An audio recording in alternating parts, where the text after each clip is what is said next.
From the center of Los Angeles County and our own lives, this is ForceCenter, a show about Star Wars pop culture, the ultimate adventure, trying to survive the week. I'm Ken Hepsuck.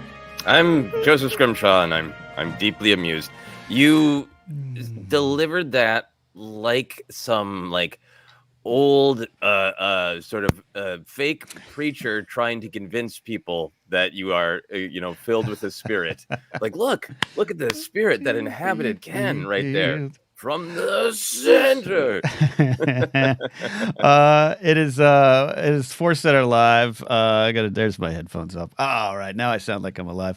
It's ForceCenter Live, a live Q&A. We're gonna have a lot of fun, but Joseph, you and I always like to be honest in our broadcasting. You and I, it's been a week, it's been a day, and we're excited to slide into the comfort of this live stream. Absolutely. I'm thrilled to be here as always. And anybody who's watching these live streams, we do them on Friday. The week's wrapping up. We're often running in last minute stressed. And today, I thought I was so on top of it. I've been working on 5 different projects. I've been hovering over emails going, I have to send that email, but I don't have time to respond. And I thought I was on top of everything. And then I wasn't. Yeah. I was not in this chair about 30 seconds ago. Yeah. I had a wonderful live edition of Anytime with Ken and Alta today with special guest Ken Plume, our buddy Ken. Mm-hmm. Great episode. It went long because we had a lot of things to say. No. It went long. No. Unbelievable that me, Alden, and Ken Plume couldn't shut the hell up. Unbelievable. And then I had about an hour. And just like you, I thought I was one with the Force and the Force was with me. I thought, I got plenty of time. I got an hour. I'm going to microwave a burrito, which I did. And then suddenly it was like everything's collapsing at once. I totally understand. I had plans to make myself a nice little ginger whiskey with some Jack Daniels and some ginger beer, and I was like, something's gotta give in my preparation. So at the last minute, I grabbed a beer I like that I first discovered in London called Hoegaarden. Hoegaarden. I've asked this 15 times. Feel free to make fun of me. Was that what we had at the Cheshire? No. Okay. You've told me a few times. I'm gonna have to write down the answer. I love it because this is like you're with beer. You're like when we were young and our parents really didn't get Star Wars, and it was like, yes, is that the one who has the dog and the sword? And like, what are you even talking about? What are you doing? Yeah.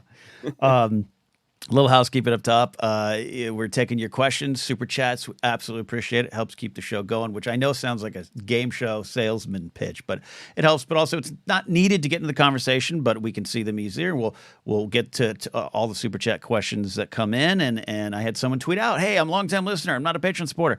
Can I ask questions in this live stream?" Absolutely, you can. That's why we do this. And the second bit of housekeeping is Joseph. Feel free to follow up on that first bit.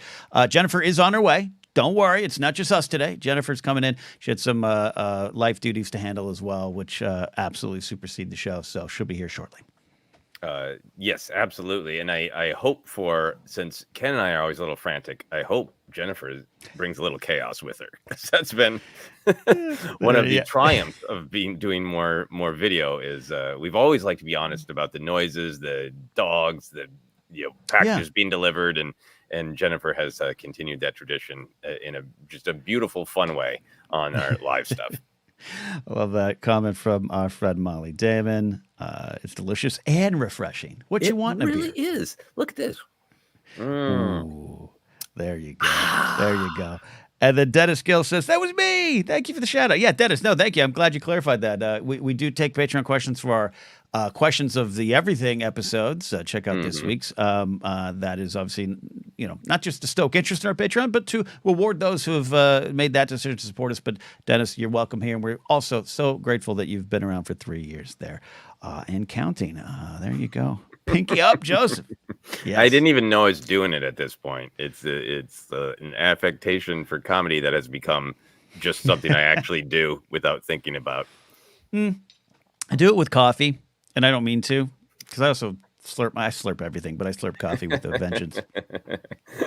And Brian Ward, shout out our buddy Brian Ward. Hello, old buddies. Brian, I apologize. I was going to wear one of your shirts today, but that was part of one of the things that collapsed today was the changing of the outfits. So I'm here. in my Me too. I was gonna fancy up a little bit instead of my just moping around the house hoodie, but nope. Yeah. We're going to get to questions shortly. Joseph, a question for you. I want to check in with you. We had the fun news of the Bad Batch trailer, season 3 trailer dropped this week. We did a live episode and a discussion on it. It was a jolt in the arm that I needed, as was the Mando and Grogu news. But it was a jolt. I've been rewatching season 1 of Bad Batch. I've just been having it on. I not only love the show, but it was good to have just that kind of bit of information and news out there to digest. You? Yeah, absolutely. I think the Bad Batch news was a huge burst of sort of Star Wars adrenaline for my own fandom, because I love Bad Batch, but it's been a while since season 2. So just being plunged back into it, watching that trailer and going, oh yeah, I want to really refresh on everything. And so being in that mindset. But I was telling my wife after we recorded that live show about it, of just like, this is just kind of great, because people who don't like Bad Batch give it a try and then they just stop watching. So all that's left is love. And people might have like little critiques or ups and downs, but the idea that just like so many people were just like, I just want to be excited about this. There were so few excitements with asterisks, or I really hate this part of Bad Batch, but this part is okay, which, that's our discussion. That's what we do. That's fine. But it was just, I'm not going to hear from, frankly, a dude my age who grew up with the original trilogy and only kind of half watches Star Wars with, their Facebook post about everything that's wrong with the latest, season. I'm not going to hear that about Bad Batch, because it's just love. It's just the people who like it, watch it, and then we get to talk to each other about it, and it's great. So true. And I always like to respect other people's opinions, their critiques, their perceptions and perspectives, right? Totally. But I'm with you. We all have those friends who, and most of the time on Facebook, are like, new Star Wars sucks. What was the last Star Wars you watched? Empire Strikes Back. Like, okay. Yeah. Okay. There are only 2 Star Wars movies. Yeah. I want to shout out to Tyler saying the Calvary Chapel has arrived. A reference to our buddy Laserbolt actually pointing out I have a tendency to say things wrong, and you don't realize it. For my whole life, the Calvary, I say the L first versus Calvary. I learned this when I was doing an audiobook, how many things I say wrong when the engineer's like, it's milk, not milk. Like, oh, okay. You don't think it's your name's Ken. Ken. Yeah, there you go. Well, we got some great questions coming in. You want to take a sip with your pinky up and dive in? I'm drinking whiskey straight today with Little Rock. Get that pinkies up for whiskey. That sounds pinky great up to me. This question has been waiting, I think, actually for 2 weeks. It shows as 12:39 p.m., but that's like 2 weeks ago when I put the live link up first on our YouTube page. So we want to ask this question from our buddy Gaz Nottingham. Q&A, do you think we could finally see Rae Sloane in live action? We know she was alive at the time of The Mandalorian, survived Empire's End with Brendel Hux, possible villain for the Mando movie. Fascinating. Character we both love. Sir, what say thee? I absolutely do think so. I think that there has been nothing but evidence in the last several years of Star Wars that there is attention paid to the publishing side. And I think it's always a question of, hey, does a character already exist who fills this need? The idea of if Favreau's like, well, let's pull the thread on where Boba Fett is. And that being like, well, there's this Cobb Vanth guy. Great. So I think it's very possible that she could show up in live action in a season of Mandalorian. I think for me, where my mind goes, the biggest thing is what part of Star Wars storytelling is going to handle some of the stories of the New Republic and the First Order's growth, because that's to me where she would naturally come in. Like, and I think we've kind of started that storytelling on the Mandalorian. Yeah. In theory, according to canon, she's with one of these remnants. And, Gideon was vying for control, and now Thrawn is vying for control. So whatever storytelling continues, that storytelling of what's going on with all the remnants is where Rae Sloane would make sense for me to pop up. And yeah, the table has been set. I absolutely agree with what you're saying, and like our buddy Sean Room checking in for the Pacific Northwest. This seems like good for the Mandoverse. Now that Gideon is out of the picture. Yeah, Hmm. I like Moff Gideon, but he's gone. Yeah, no, look, we love this character. We're one of the ones that been excited for her to show up in many places since she first appeared as Captain Rae Sloane in New Dawn. There's so much potential. I love just this villain in a way. She's on the bad team, but there's reasons that put her there, and they're interesting reasons and interesting conversations. So I think she's just ripe for exploration live action beyond the video games and comics she's appeared in. And I think the table's set. I like what you're saying about the thread being pulled, and that's how someone like Favreau or Filoni's probably aware of her more than Johnny Favs, but that doesn't mean there hasn't been discussions, and I hope there's some people that are advocating for her there. I don't know who in the office is walking around in a Rae Sloane T-shirt, but if someone could say, "Hey, here's the good time to put this character in," it would make sense, right? Because we just want her to show up. Makes sense. And to learn, we love the shadows of the stories. We don't need everything explained, but to kind of learn what happened, kind of learn what that little part in the Last Jedi novelization by Jason Fry of Snoke kind of saying, "No one expected me. There was all these other leaders, and I'm the one to emerge." It's intriguing, tip of the iceberg storytelling that she's very much a part of. So I believe now is the time. What is that now? I don't know. Movie, show, season 4, we'll see. But now is the time. Yeah, season 4, the Rae Sloane special, the Birth of the First Order one-off film exclusively for Disney Plus. People have some great thoughts. Jeannie from Tahini says, "I feel like Rae Sloane and Thrawn would work well together." I agree with that. What if the Rae Sloane remnant are in the Peridia Galaxy? Says PLD Projects. Wonderful. Yeah. I think for me, just I'm open to whatever story happens, but given what we know from the publishing side is that she had hopes to sort of make a new and better empire, and maybe she could have made something better out of the First Order, that she could kind of play a role of a little bit of an anti-hero, but somebody we're rooting for who might actually want to turn it into a strong central government, but not as full of evil wizards. Yeah. And so I've always had this sort of idea of like maybe she's trying to pull it in some direction. You have the purists like Hux, like Brendel Hux around, but then Snoke, this evil wizard, swans in and takes it away from her. What becomes of her? Does she fight Snoke? All that. That's always felt like to me in my headcanon what would be a really interesting Rae Sloane story is how does she lose the reins of what would become the First Order? I really love what you're suggesting, or at least in part what you're suggesting. Fill out the details if I get it completely wrong. But this, where she comes from, we know a little bit of she was an example of where I grew up, or how I grew up was affected by, maybe the wage gap that we experienced. I grew up poor and grew up in a bad neighborhood, bad planet. Crime affected me directly. And instead of, understanding the trickle-down effect of how I got to that, I saw the Empire come in and bring order. And so that seemed good to me. And that's why I pursued this. And along the way, she discovers maybe that's not all true. And not to get all the events of Aftermath, but she kind of chooses to serve herself in a way, not in a selfish way, as way I take it. But yeah, so what you're maybe pitching, again, I'll let you correct me if I'm so wrong, but like this idea of like, hey, I have a pretty good idea of how this could be done right and better and actually serve people. And then there's people like Snoke or, however you want to view Snoke, Palpatine going, "Oh, absolutely not. My way was the right." And Brendel Hux, the slob that he is, going, "No. And that she loses control of that, and what happens with her. I'm not saying she needs to suddenly show up as a resistance fighter, but it could not doesn't necessarily need to be death or removal. It could be a transformation. Yeah, absolutely. And the timeline of it too is, she could have already kind of flamed out and away from the First Order by the time of the Mandalorian meetings that we saw in season 3, or she could just be sending Brendel to do the the Skype calls. Yeah. Which would make me like Rae Sloane even more if she's like, I don't do meetings. You're my meeting guy. Get in there, sport. These are all emails, says Rae Sloane. Rae, all emails, Sloane.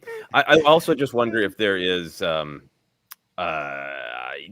it would be super fun if we saw another video chat with all the Imperials talking about how Thrawn is back, and she was one of them. That would be cool. But there is also that a little bit of like, she's a real fan favorite. Maybe she should be used when there's a little bit of elbow room to give her a spotlight. Yeah. And there's several options and dream castings to have, including the performer. I don't have the name in front of me who was in the video game she appeared in, but I vote give me someone like Viola Davis, just to give me an A-lister in this meaty role. That's what I want. Yeah, absolutely. Great, we're off and running. Shout out to our buddy Ken Plume. Smash that like button. That like bucket. Put it in a bucket. All right. Where do you want to go next, sir? A lot of great questions already. Yeah, we have this very kind super chat from Molly Damon from Good Old Star Wars Explained. Our friend Molly. Thank you, Molly, for joining us. Molly says, "Happy Friday, friends. Do you think there will be any other surprise character appearances in the final season of The Bad Batch? Any pipe dream hopes and dreams?" Okay. Yeah. Yeah, I got some pipe. I actually think I tipped my hand the other day. I think, as you know, again, I want to be clear. Dave Filoni is an executive producer. This is Brad Rao and Jennifer Corbett's led series, and with a wonderful writing staff. We always want to separate, but Dave does have a hand in it, and Dave has, he likes to adhere to a lot of things he learned. And he likes maybe even sometimes, I think positive, but maybe stubborn, holds on to this is what George was trying to get across, and I'm in that ballpark too. What is George's favorite Clone Wars arc? It's the D Squad. It's Bieber Gascon. We joked about it the other day, but I think in a fun, deal with it way, Bieber Gascon is my number one pipe dream. I don't think that's that absurd, because as we're always on about one of the powers of Bad Batch is showing how much the sudden Imperial wiping out of everything affected everybody. And one of the fun things about Meeber is he was such a pompous leader of the Republic, who he's a little military frog who takes pride in military. So what becomes of him when the Republic becomes the Empire, and Palpatine's like, no funny frog guys. Like the Empire, the Emperor would respond to Meeber like much of the audience did, and be like, no, I reject that. He's out. Right. So the idea of Meeber as this sort of scrappy resistance fighter, and this contrast of which is in his original arc, the comedy of him with the horror of his situation, that's good by me. I'm laughing because sometimes when I'm playing Fortnite with Ken Plume or Hal Lublin or buddies, one of us will say something and we'll just all start laughing because it's an absurd game. So recently it was like, oh, you've got to throw down that cardboard box and hide in it for 10 seconds to get the points. And we're all laughing like, what are we doing with our lives? But you saying he's a little military frog is the most wonderful thing in Star Wars. That we get to say that wonderful, weird thing. People are putting in all sorts of great things. Gaz Nottingham saying Boba Fett. I agree. I that's one I really, really want. We are all, of course, all on Hondo watch. That is absolutely there for me. I hope that Quinlan Voss could possibly show up as a is being important to Asajj's story. But the other Jedi that I've been on the lookout for, I was Googling while we were talking. Because I believe he's in the Inquisitor's list of having survived, is our favorite snaky, beardy Jedi, Obo Rancisis. Yeah. It would be great to see him. I don't know what kind of budget you need to get that weirdo snake man bouncing around with a lightsaber, but that would be pretty awesome. That's great. There's some great answers coming in here. I want to shout out our buddy, my anytime co-host, Alden Diaz, Rada the Hutt. It's time. We already found Ezra. Now it's time to refocus efforts on little Punky Muffin. That is he safe? Does he smell good? Jokes aside, we need to know. That's Jabba having a son, essentially an heir apparent to the throne, and we know that it doesn't end up on that throne. I think it's one of the big Star Wars questions, and we got a chance to see what he'd be doing in this timeline. I like it a lot. Yeah.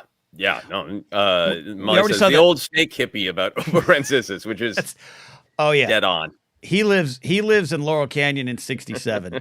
Yeah, absolutely. He and David Crosby, rest in peace, David, are taking in some of the good nature's help there. Yeah. What was I saying? No, that's yeah. Rada is a great answer. Look, and Brian Ward's here. Dexter, Dexter Jetster. You know, you got a mission. You can't tell me Wrecker hasn't enjoyed a sandwich there before, or a 9-layer cake, or 6-layer cake, or whatever it is. No, there's the 9 eggs too. That would work in a lot of ways. Plus, I think he's connected. He's on the ground, and if they need information now because they can't trust their previous information source, this is where I'd go. Go Dexter.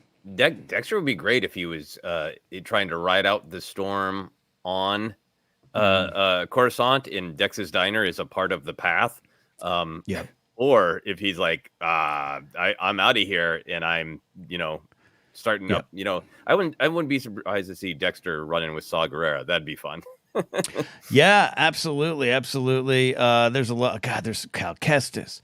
Crix Dean showing up a lot. Alden comes back with Dren Voss. Oh, this is Embo Embo yes. Watch. Your heart. Yep. Your heart. Yep.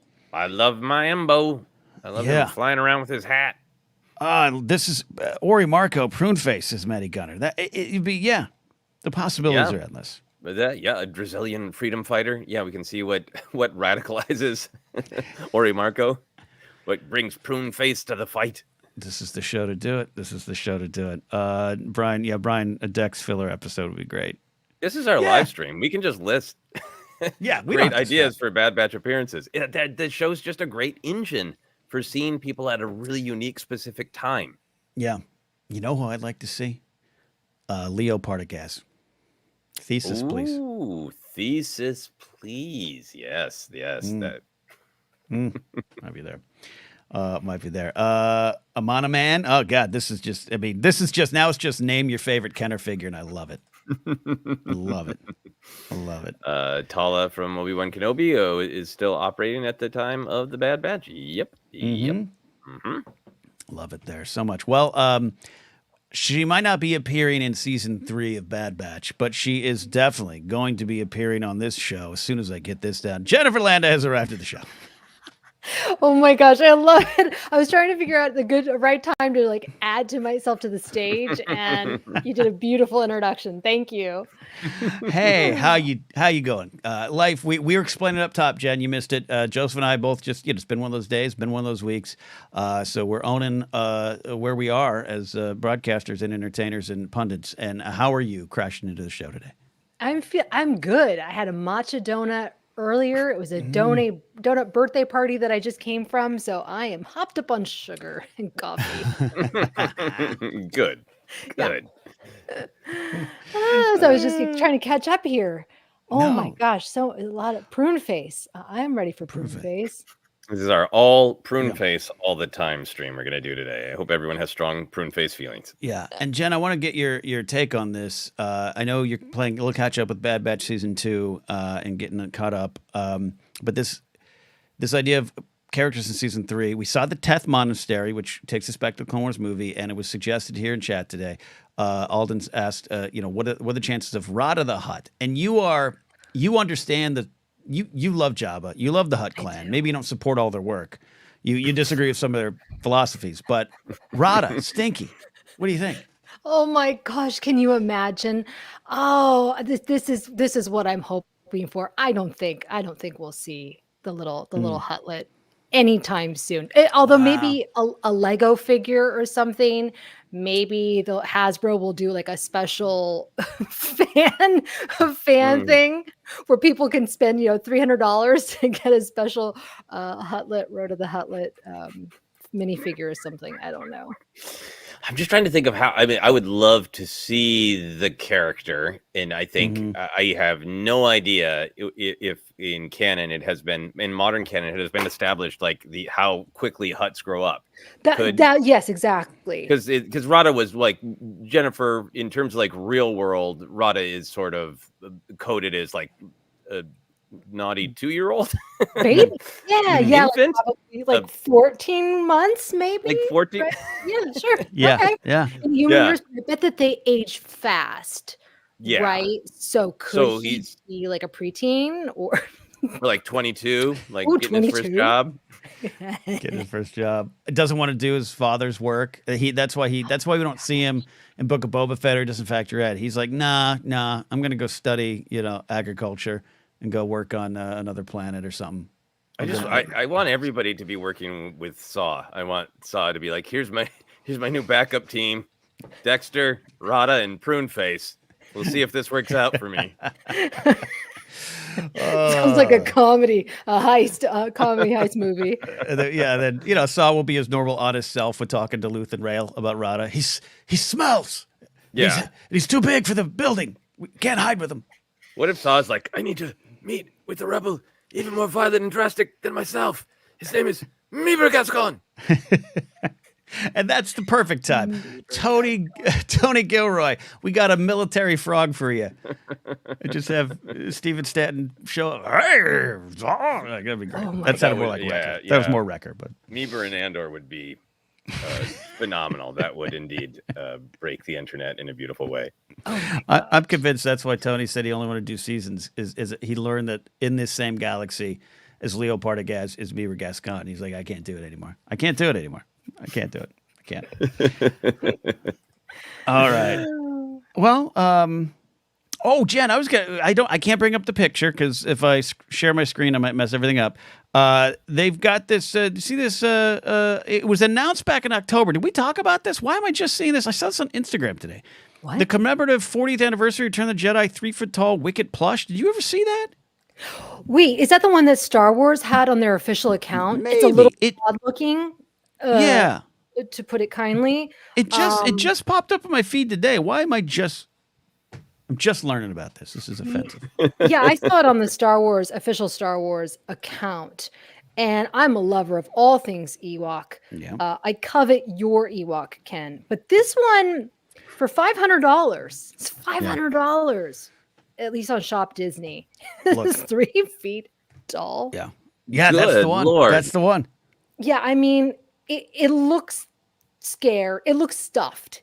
It's like a taxidermy Ewok. Like an actual stuffed Ewok. Yeah. I think that would frighten everyone in my family for sure. Certainly my dog. Look at that. Oh yeah, no, yeah. He just in that small picture, he's got a real staring energy. Yeah, a real like it's a very I'm sad watching you. look on his face. He looks like some like weird creature you'd see going through your garbage on your Ring camera. Yeah. Exactly. Oh my god! Look at like the feet.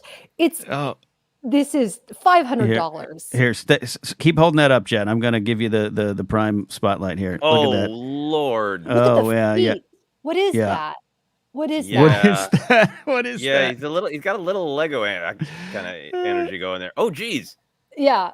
Gosh. I like her outfit with the white dock. Super cute. Wait, okay.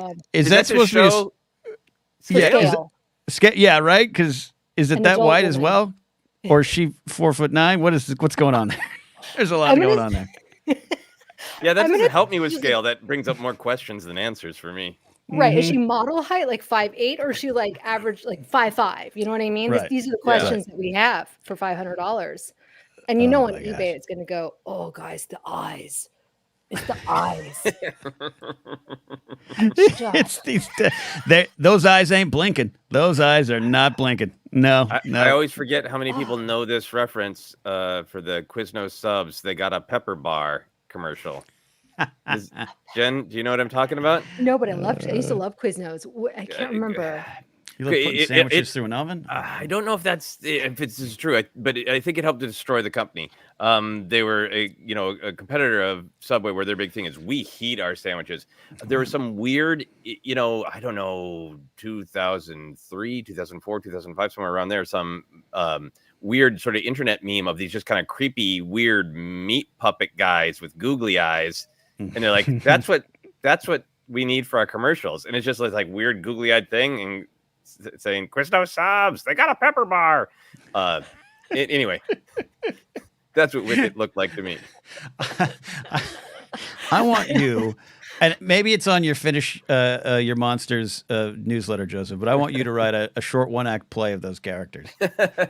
Oh my gosh, please, yes. They really are like, why do we exist? They're All right. This has been fun already. This is what happens when I don't eat a lot but drink some whiskey in the afternoon. Jed, any questions in the start category that you want to get to since you are new? You have entered the chat. I have entered the chat. Okay, let me go. Oh, you talk amongst yourselves while I look here at the start. All right. I was All right. taking Joseph, a did while. you like the Quiznos heated subs? Or Oh, is that yeah. an abomination? Okay. They were quite tasty, and as JMB here says, weird thing is Subway will toast their bread if you say so too, which I believe they probably did before. But very shortly after Quiznos was like, we have unlocked the secret to defeat our competitors. Subway was like, yeah, we can heat sandwiches too. It's not a secret. we have fire too. We have that invention. We could also do that. Yeah. Did not go well for Quiznos. Well, Welcome to Quiznos Center. Well, I have strong opinions on Subway sandwiches and submarine sandwiches and hoagies and if it's a deli sandwich, I love it. So I'm here for it. Also, years of doing live streams on ForceCenter, I just realized because I did it on my other shows. Now the questions won't bump up our cameras. finally went into the setting. Excellent.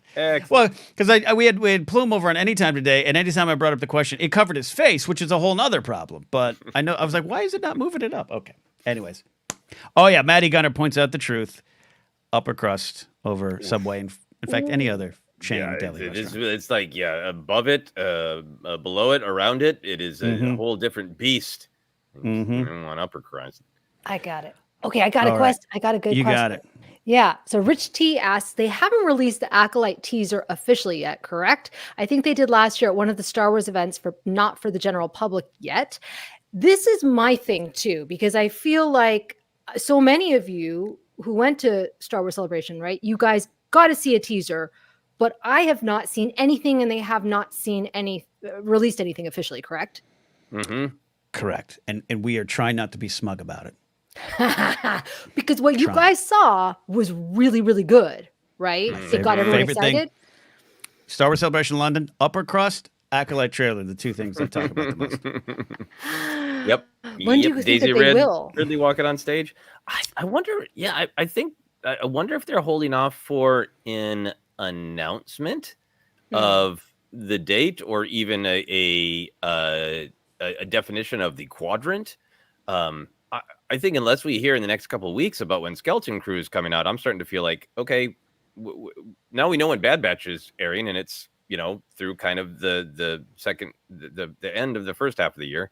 So yeah, I'm just curious to see. I think they have to be waiting for an announcement about the release date. Yeah, I guess. Skeleton Crew. I'm still putting chips down on a summer series for Acolyte and a Skeleton Crew fall series. It just makes a lot of sense in terms of a family show. I mean, Star Wars is family all around, I suppose. But yeah, to Joseph, your point, waiting to clarify, waiting to get information at the right time. We don't know the marketing analytics they're looking at, but I'm with you, Jen. And just because of the strikes, because of the kind of disruption in a lot of things over the last year, it does feel like for the general Star Wars public, not us and not folks on a live stream on a Friday night, Acolyte might have slipped a little bit into the background. And I'd love to see a little bit. I know the focus should be on Bad Batch right now, but soon enough, getting the word out there.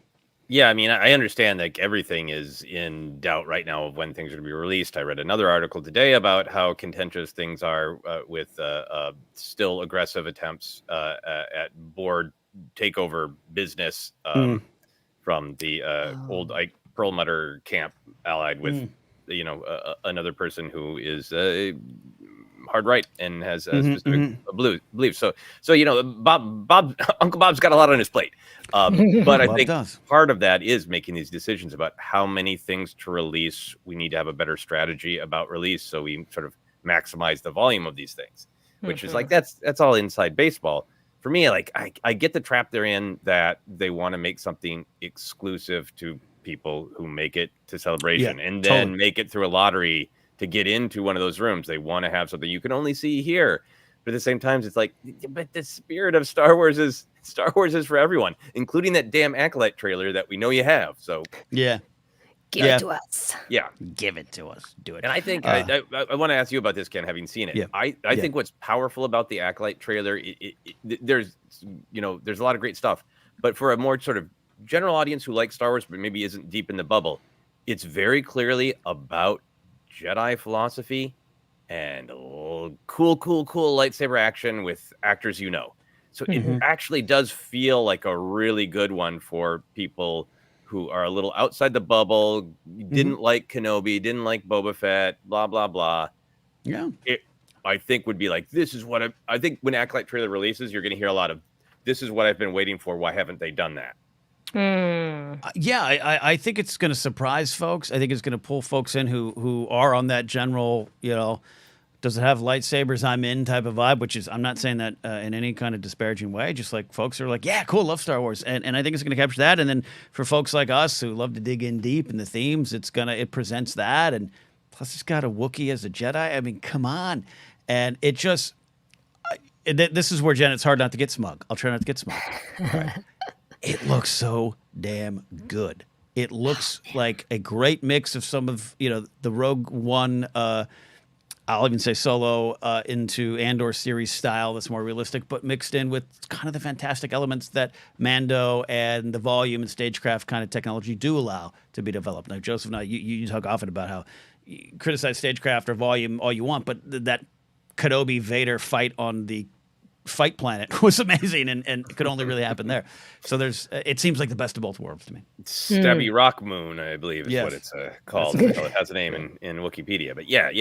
Some great thoughts and perspectives. A great reminder that the trailer was also shown at the High Republic panel. Natalie Francini says, I'm so happy they showed it at the High Republic panel since I didn't get it into the showcase.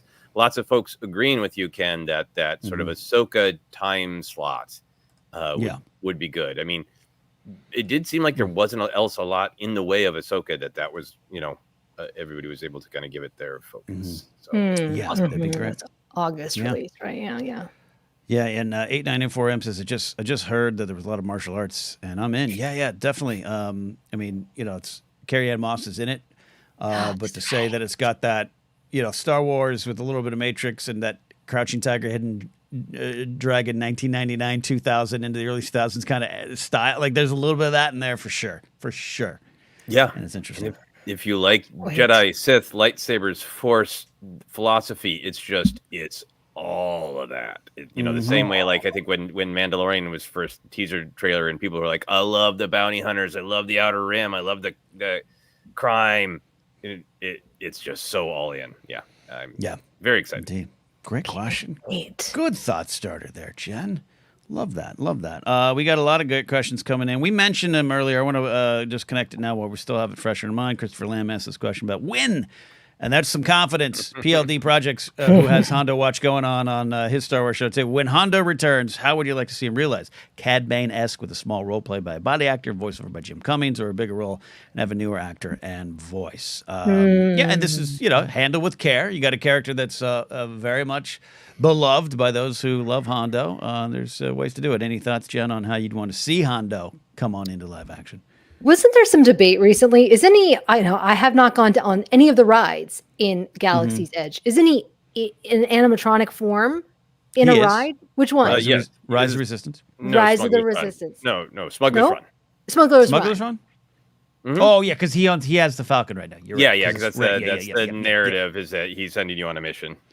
Right. I shouldn't be trusted. I had to get drunk at like 8 a.m. because that was my appointment for the cantina. So you can't trust me. So people online, this one guy was like, nobody knows who this character is. This is not good storytelling by the right. Actually, I'm sorry. I think he was an Imagineer. He's not just some guy. But anyways, he was questioning who this character was, and everyone was like, "That's Hondo."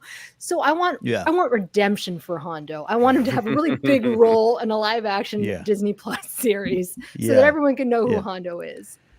It was I love seeing him, the animatronic, and I've seen him work flawlessly, and the last time I was there he broke a little bit. He said all his words, but then he just kept talking, so he's like, and you'll do this for me, and he's like just like hands going, mouth going, little jerky head. It was great. It was great. Hondo having a moment. Yeah, and by the way, question, I added the live action thing. The question, Christopher's question, could be anywhere. In animation, it'd be easier. So I just assumed maybe the live action part. Yeah, I look, I don't know how to, I'll say this delicately. I definitely love Jim Cummings' work as Hondo. Google some of the stuff around him. I don't know. I don't know. I don't Oh. know. So that's the only thing I'll say. But the voice is great. If we need if someone can do it. Joseph can do a good Hondo. You can do it. That's the only thing I'll say is a little caveat, little asterisk. But I think the Cad Bane way. I'm someone hat size or no. And by the way, I understand the reasons the hat changed. I've watched that scene. Sometimes that's like even like a YouTube clip scene. I want to watch Cad Bane enter the fight in Book of Boba Fett, and So I think they can do that with Hondo. Yeah. Agreed. I have not Googled anything, but I will. Yeah, I feel like there's also There's a certain aspect to that voice acting crew that Oh, I remember. there's some things. I'm going to stop drinking whiskey and talking, Joseph. I'm going to stop drinking whiskey. whiskey and Drink This is- more so we can find out the This is in tea. the- Spill the tea. this is absolutely in the spirit of Hondo. If you got a quacking monkey lizard back there delivering you your whiskey. look. Clickbaiting is a very profitable business. So Yes. To me, it's totally about like when the character appears. You know, if it is live action, like how old is Hondo supposed to be? How active do you need him to be? All that kind of thing. But yeah, I would be fine if it was an actor and then a familiar voice. All that. Yeah, absolutely. All right, I'm gonna drink some water and concede the talking stick to you, Joseph. All right. We will grab some questions here and see how many of them we can make suddenly upsetting. Which is I took a nice thing and just stepped all over it. sudden honesty. No, here's a super easy one. On the same token as Bad Batch, any hopes and dreams of the next Star Wars animated show? Ooh. 8984M. Thank you for setting us up for next week's deep dive episode. I just wrote up the questions. This is exactly what Ken and Jennifer and I are going to be talking about for our deep dive episode next week. So I think we'll leave it alone on the live stream and just do it as a teaser. Because we're going to talk a little bit about the legacy of all the animated shows, how it feels maybe a little full circle with Bad Batch coming to a close, with sort of Clone Wars starting out the animation from a certain point of view, obviously Boba Fett and droids and Ewoks and all that, but we're definitely going to talk about some hopes and dreams for the future. Is that okay, Ken and Jennifer, to just do a tease? Let's do Sure. a tease. Yeah. Excellent.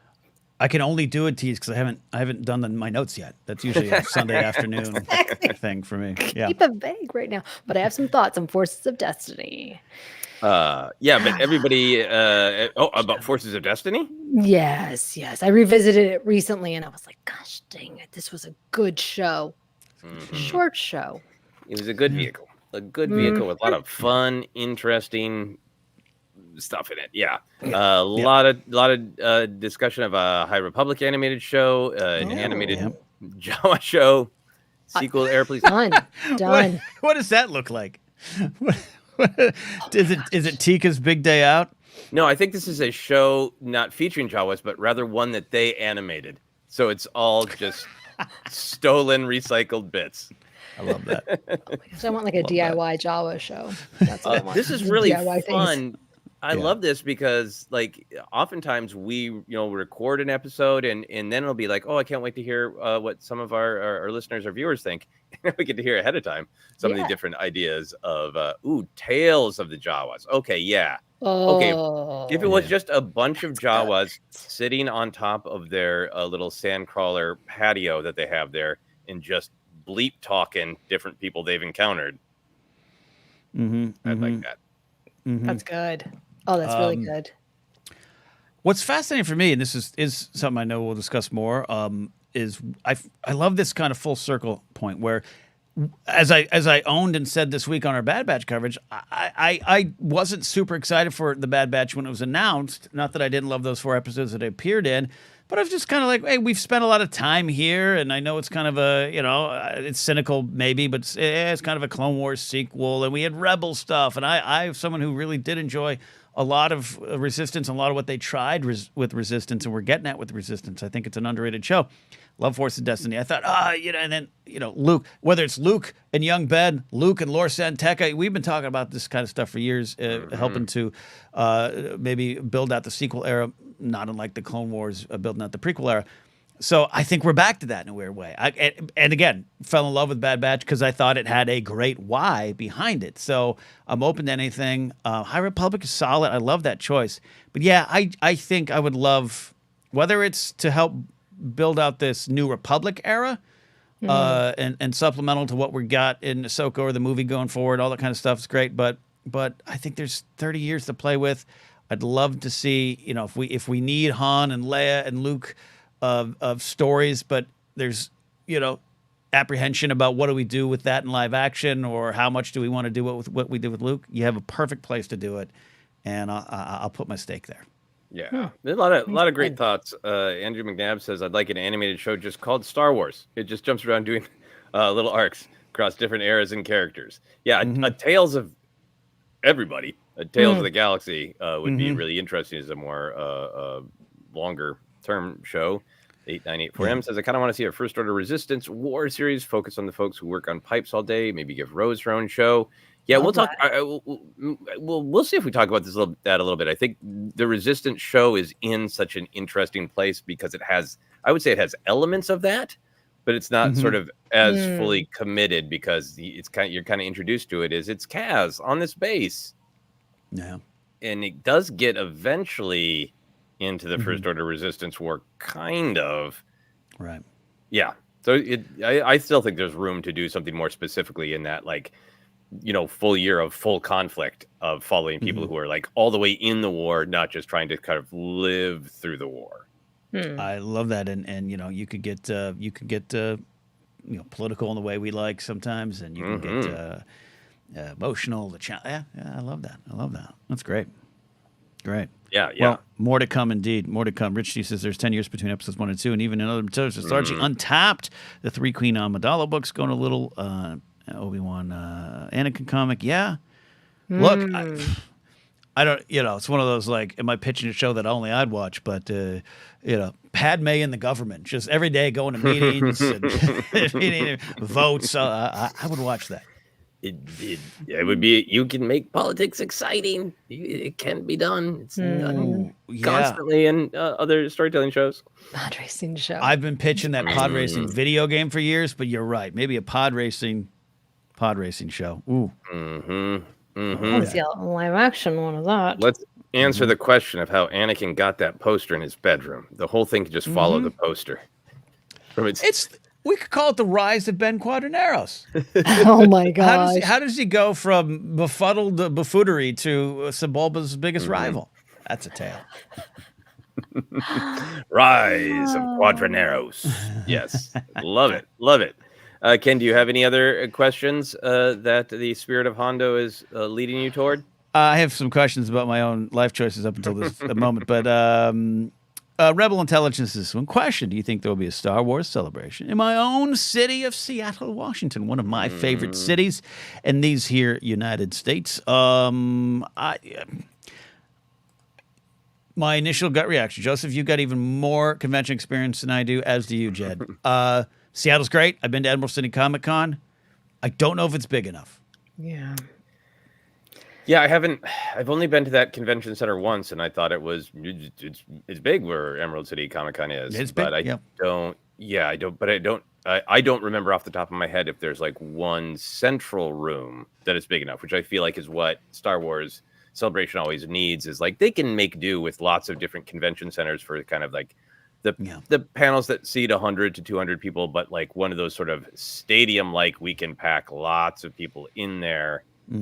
High ceiling clearance for a giant screen, big backstage. I don't know if that convention center has that. Yeah, because I feel Excel Center was perhaps right sized for the event. Maybe it was not going to be as big as it would have been in Chicago, certainly, or Anaheim or Orlando. Not, and I don't mean that as a swipe against anyone in that region, but less people are going to travel to it, perhaps. So, but even then, I felt the main venue, the main theater where the Excel Center hosted the big panels was slightly on the smaller scale versus Anaheim. Chicago was giant. I mean, Chicago, you felt like you were at a massive sporting event, and just the amount of people. It was a stadium, right? Not a stadium, yeah. but it was like somewhere where sports is played, right? I don't know specifically. I can't remember, but I mean, you definitely might not be right. I mean, and if they didn't, they might as well throw up a basketball team there because it was huge. Yeah, though Anaheim felt like massive, and it just didn't feel like there were that many people because it was so massive. But I knew that there were a lot of people, right? But I had plenty of room to walk, unlike Comic-Con, which oh my gosh, yeah, insanity. Sorry, but very enjoying that thing from Andy Linden up, so suggesting it's not coming to Akron, Ohio, then either. Well, here's what we need to do: is like, look, I love John Williams, but clearly the person to take over all Star Wars music is Mark Mothersbaugh, from Devo, and then it's got to be in Akron, right? I love that. That's great. And look, I'd love it to be in Seattle. Downtown Seattle is a great place to crawl around in. I love it. And I don't mean to be, if I'm remembering that convention center wrong, please, everyone, I apologize and let me know. But I think you're right. It doesn't have that big stadium kind of spot. Well, my beer's creeping up on me, but I'm curious about this. Harrison Gibson says, speaking of celebration, can we start a ForceCenter Goes to Japan 2025 fund? That's the super chats. That is. Which everybody who is here is the frequent supporters. You support us all in lots of ways. No pressure. That was a joke. But the reason I wanted to pop that up is I'm honestly curious from people in the chat, how many people are planning to go to Japan? That's just really hard schedule-wise, money-wise. And the thing that I keep trying to remember is those decisions are actually going to be upon us really soon. Yes. Because it's a year out where suddenly like, hey, clear your day to try to get tickets to the actual celebration and all that. So I'm very curious if people are planning to go, if they're finding a way. Let us know. Alden suggests if they continue to alternate on and off years, the one after Japan will be 2027. That's the 50th anniversary of Star Wars. So if you feel like it should be California, London again, or just let George choose. Akron, Ohio, says George. Akron, Ohio, or George will be like, hey, come down to my museum. We'll throw some chairs up. I'll get some folding chairs out. Sabaro will bring a truck by. We'll be good. Yeah, he should have it open by then. Yeah. By then. And appreciate 8984M with Super Chat and our buddy Victor checking in with the big one. Oh my gosh. The real and good Project 2025. Do not support the other Project 2025, but support this one. A lot of people. Let's see. Oh, yay. Yay. There you go. Nick Arcus says, I am in my mind because there's no way. I really, really understand. Michael McCarcel also saying, I desperately wish I could go to Celebration Japan. It's one of my bucket list trips. But yeah, a lot of other people. JMP says, I live here already. Nice. With JMP, put down some sleeping bags because we're coming home. All right. Take me to a 7-Eleven.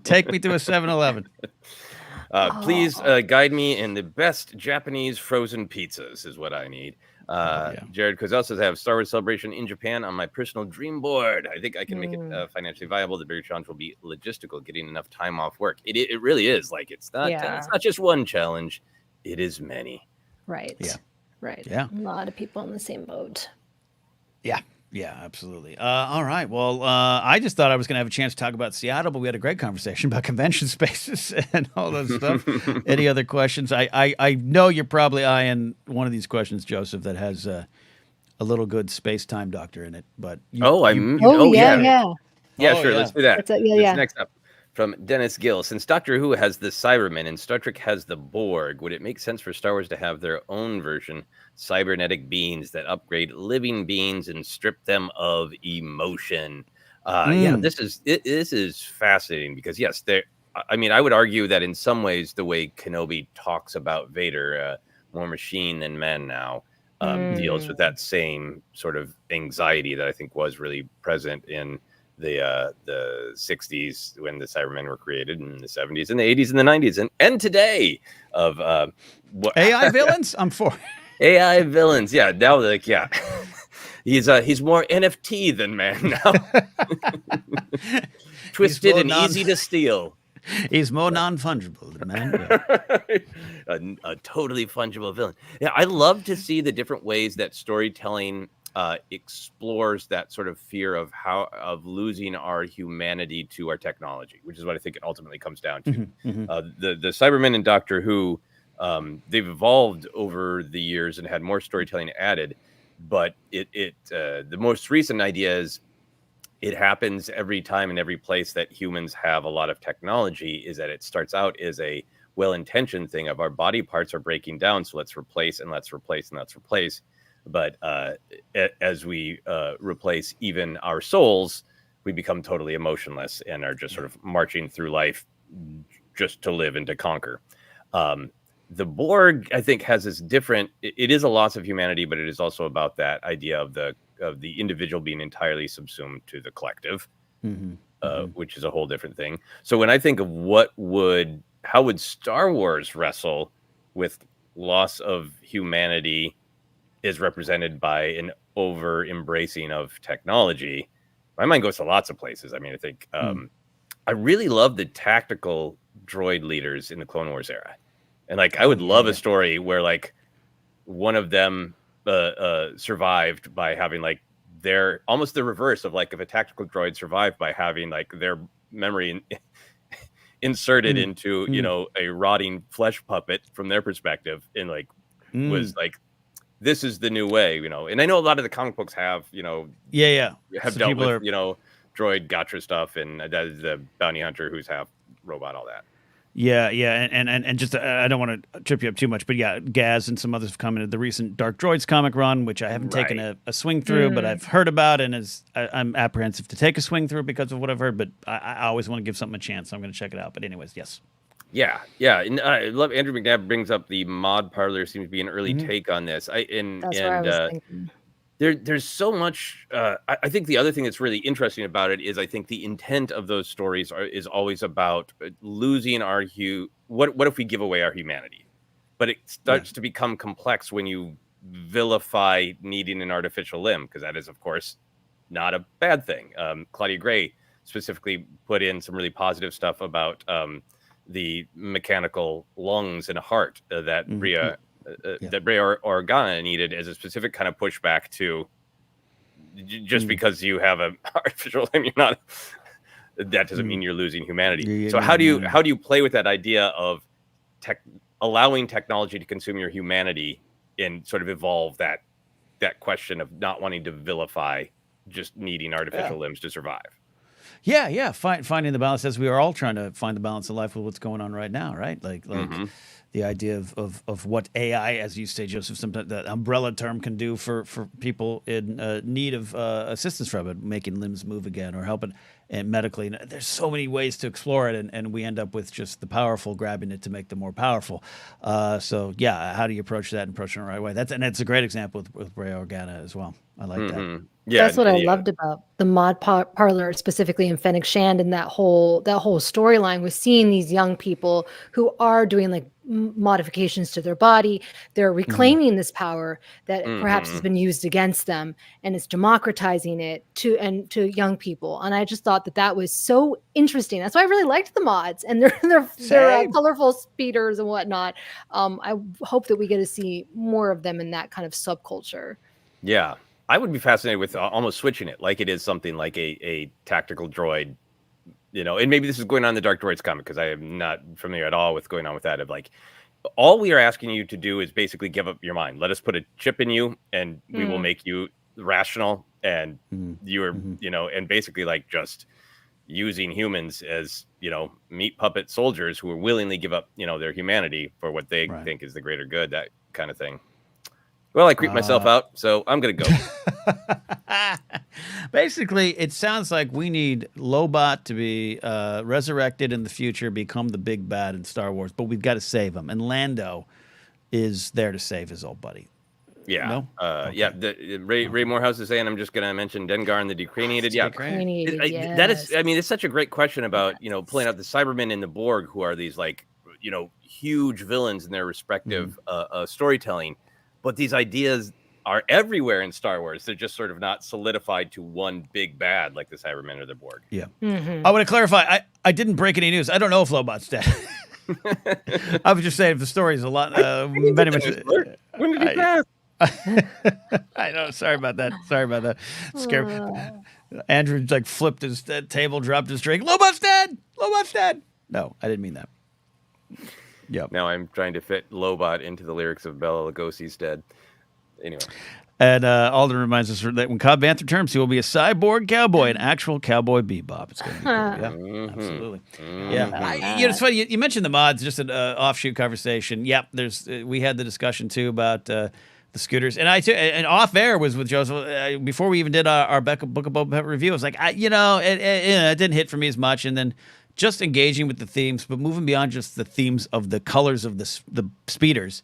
And the bikes there. It was just the generational exchange and generational change of this generation going, no, we're gonna have some choice in what we do. This is part of who we are, and we don't see it as simply bad because hey, maybe we weren't there for the Clone Wars and watching a bunch of droids go around the galaxy, so we can find a new way forward. I think there was a lot of value in those characters, so I like them in a lot of ways. I really strongly agree with that, and I got to throw this up here real quick about Lobot's passing. James Bond dropped him down a chimney. In case anybody doesn't know, John Hollis portrayed Blofeld in For Your Eyes Only in the pre-credits sequence. That's amazing. John Hollis was very good at being aggressively sexually bald. I mean, my God.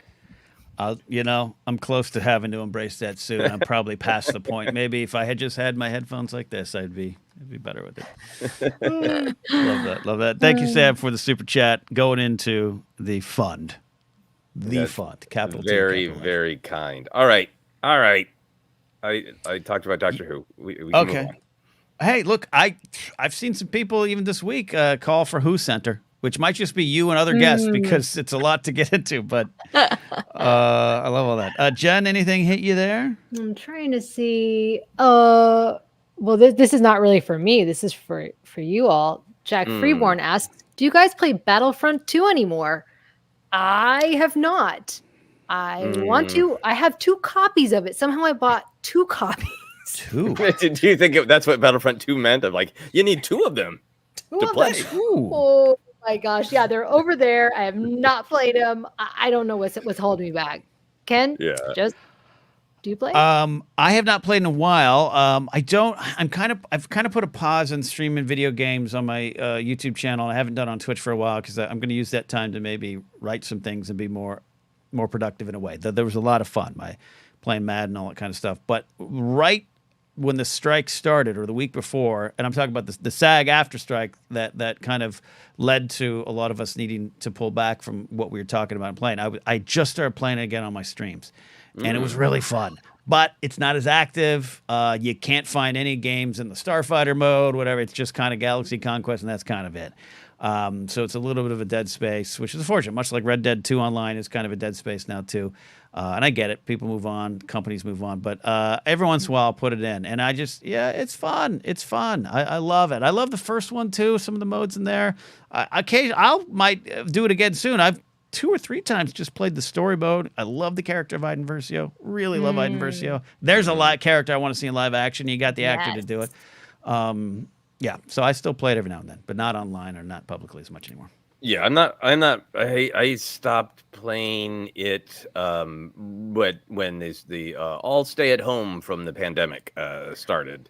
It's a golden memory. I got the PlayStation 4 to play that game because it had the narrative and I wanted to be able to discuss it. And, we had read the book that set up the video game. Christy Golden's book, yeah. A beautiful thing to say. And then I got it was the first time I've ever played online with people, and not friends, just the randos. And I played in particular. I loved playing the verses and running around, with Bosk and his horrible whispers, the awful things he says when he throws his Dioxys grenades. Yeah. Breathe death.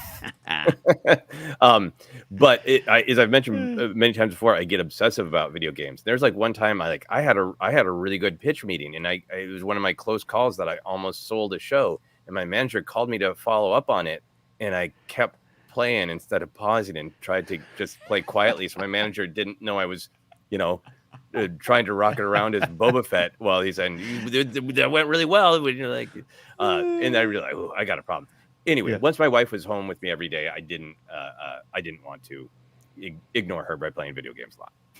That's a bit. I for years. I remember Mike Black and I trying to tell you off. We did tell you off air about how great Red Dead 2 was, and I know you played Red Dead 1. But there's a lot of political themes in it. There's a lot of things to discuss, and I just know that it's a good choice for you to not have played that game or to not do it now. We'd lose you. Someday. When I lived in Minneapolis, my life had a cycle where the biggest creative thing in the year was doing the Fringe Festival in August. And then almost everybody in the theater community took a little bit of a breath as they kind of prepped their next thing in September. So it just felt like I can let go in September. And that's why I played Red Dead Redemption. That's why I played BioShock. I used to have this sort of month where I'm going to lose myself to a video game. Yeah. I need that again. That's I'm good with that. More super chats coming in. I want to highlight some of those before I give up the question choosing here. Harrison Gibson, where you go? I'm going to try to go to Japan. It's my top bucket list destination, so I am going to try. I'm very into my friends Matt and Brittany were just over there right now. They got to experience both the earthquake and the tragedy at the airport. So it was an interesting trip for them, but they love it. They love the city. So I'd love to go back love to try it out myself. Yeah, absolutely. All right. Jen, what you got? Another super chat to get Ken to try konbini, which is Japanese convenience stores. Instant ramen goes crazy these days. Look, I want to go.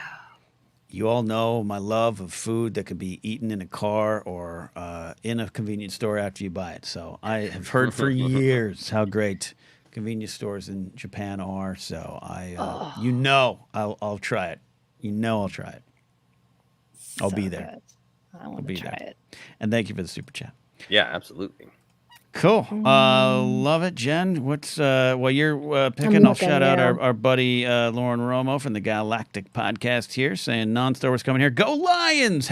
#Go Sports. The story of the Detroit Lions getting to the NFC Championship game, playing this Sunday against the San Francisco 49ers. It's amazing. It is a comeback tale for a city. There's some themes in it. They are the rebellion right now. We'll see if it can work. And I've made a promise on my other live stream on my own channel. If they win and get to the Super Bowl, I'm going to eat a Detroit-style pizza live on a stream. Just to order a large one. I found the place in LA to do it. I've adopted the team after my Dolphins got knocked out. Now, are the Dolphins done? They're not allowed to play anymore? That's the good way to look at it. They're not allowed to play anymore. They lost the privilege to play with their performance. I picture an actual dolphin standing in a corner looking sad. Yeah, absolutely. Love it. All right, Jen, what's jumping out to you? You're next. You got it. I'm trying to find somebody that we haven't highlighted yet. Okay, this is fun.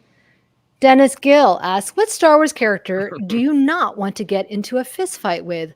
We've seen General Grievous pummel Kenobi a lot, but I don't want to get into it with Chewie or I don't want to get into it with any Star Wars character, to be honest. There's very few that I feel like I could take on, especially one that have multiple limbs or super strength. Yeah. The only one I want to fight is Meeber. And even then, he'd probably find a way to kick my ass. I am going to go with the COO cook droid because there's knives on his hands or their hands. I'm out. That's a good one. I want to know who I could take. Who could I take?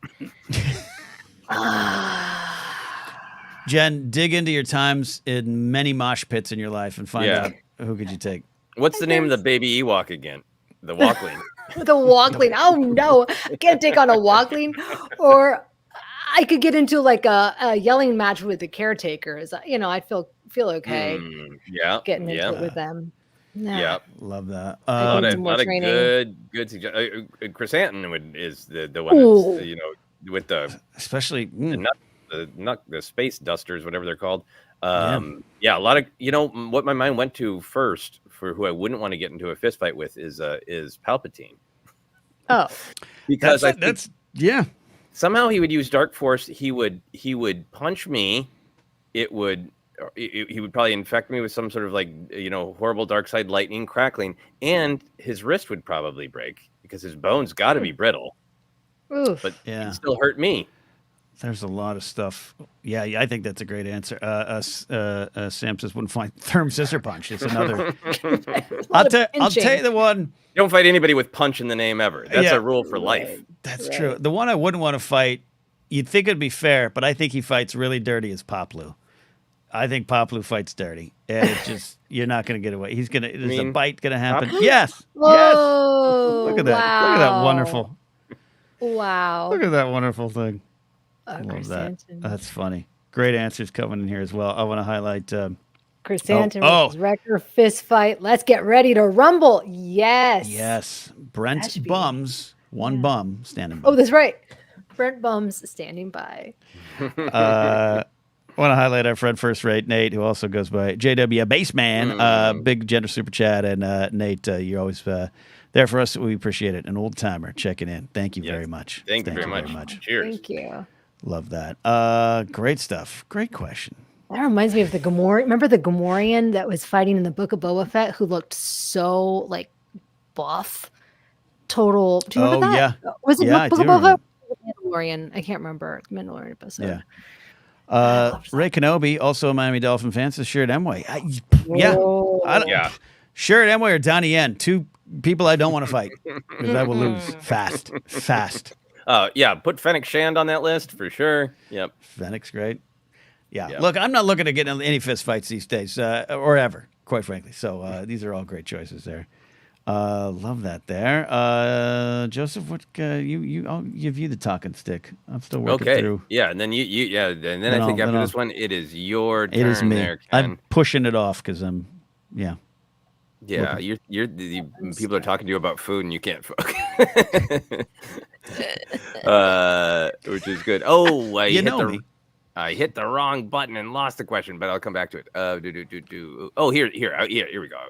Rich D says, so if there is an Obi-Wan season 2, we have to see Jabba, right? He'd still be alive then, and there may not be many more chances to show him live. To show him really living it up. That would be great. I would love that. Show him live or live? I'll go live. Show him live. Yeah, to show him live. I thought to just show him living his best life at the spa. And there's no context. It's just you keep cutting back to Jabba having parties, just Sice Noodles singing songs. He's just having a great time. A live cam, that would be great promotional thing. A reality show. Just check in on Jabba. What is he up to? Like we have those blink cameras to check on your dogs when you're out of the house. Like just a blink camera on Jabba. Just really upsetting version of So You Think You Can Dance, or he finds Ula. Jabba in season 2 of Obi-Wan is fascinating because it totally just goes to what would a season 2 of Obi-Wan be like. I would think that Obi-Wan, having stood before Jabba and been involved in his business, would really, really want to stay far away from Jabba. Because Jabba would, I would think, happily sell him out for money or an imperial favor. So I would think that Obi-Wan would attempt to stay far away from him. Of course, we could see Jabba, and I know he has dealt with, thugs related to Jabba in comics and stuff like that. So it's really interesting to me to think of what would that narrative be that the timeline works, but what would the narrative need to be? Because I would think that Obi-Wan would want to stay far away. Here's what it is. Obi-Wan is he's meditating with Qui-Gon. He's trying to learn how to become one with the Force, but he's been enlightened by the call to rescue Leia, and he realizes a Jedi defends life. If anybody needs help, you got to help them. And he volunteers to save Rada the Hutt Again. Yes. And Jabba keeps it quiet that Obi-Wan's on the planet because he rescued Rada from a bad business investment.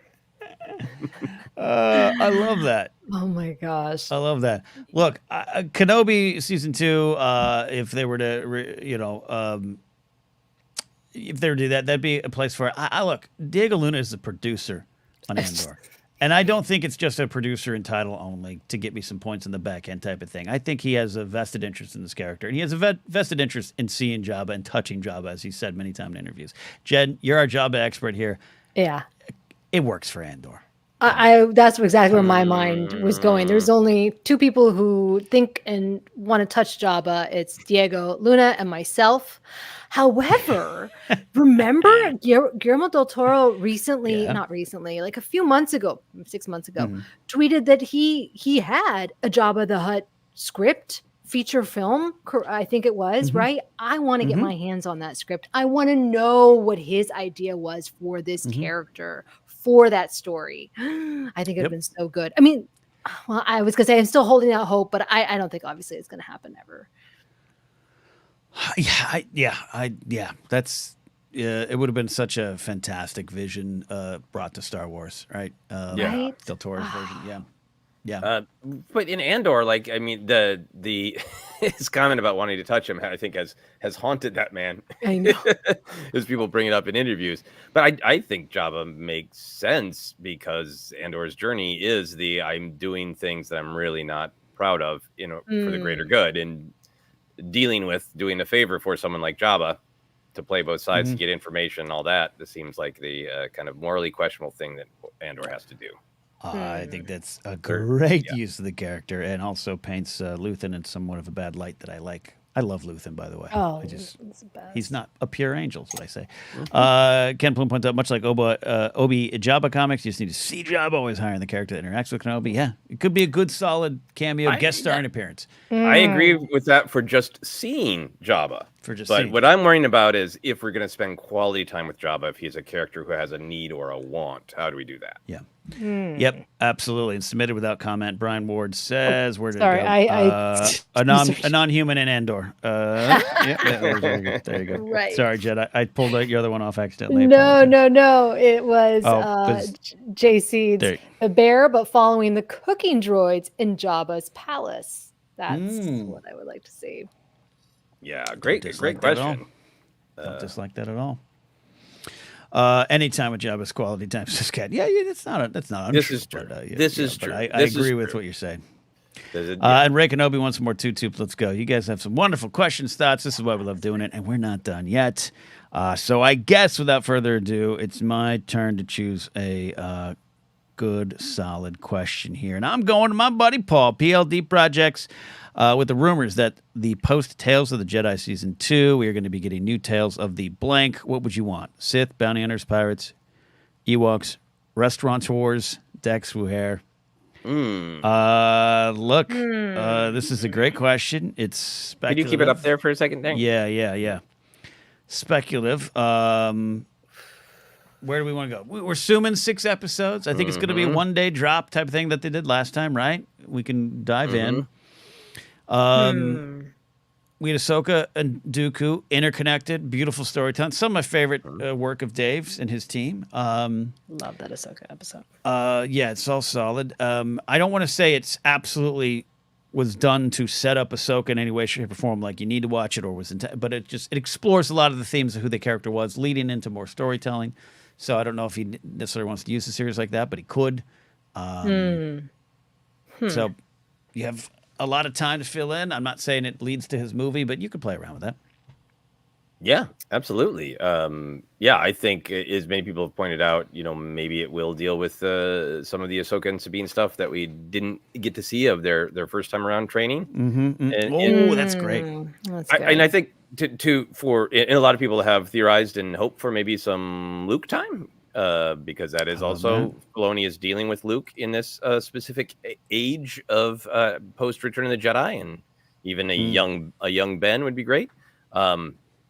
If Tales of the Jedi Season 2 comes out, and it's similar to Tales of the Jedi Season 1 in that I think it was coming. It wasn't just like, what Jedi can we tell some fun stories about? It was Filoni addressing questions, Right. sharing things that he wanted to share about Ahsoka, and then clarifying some things about the timeline and Dooku and what happened to Yaddle. It was sort of like these little beautiful, what little piece are we missing?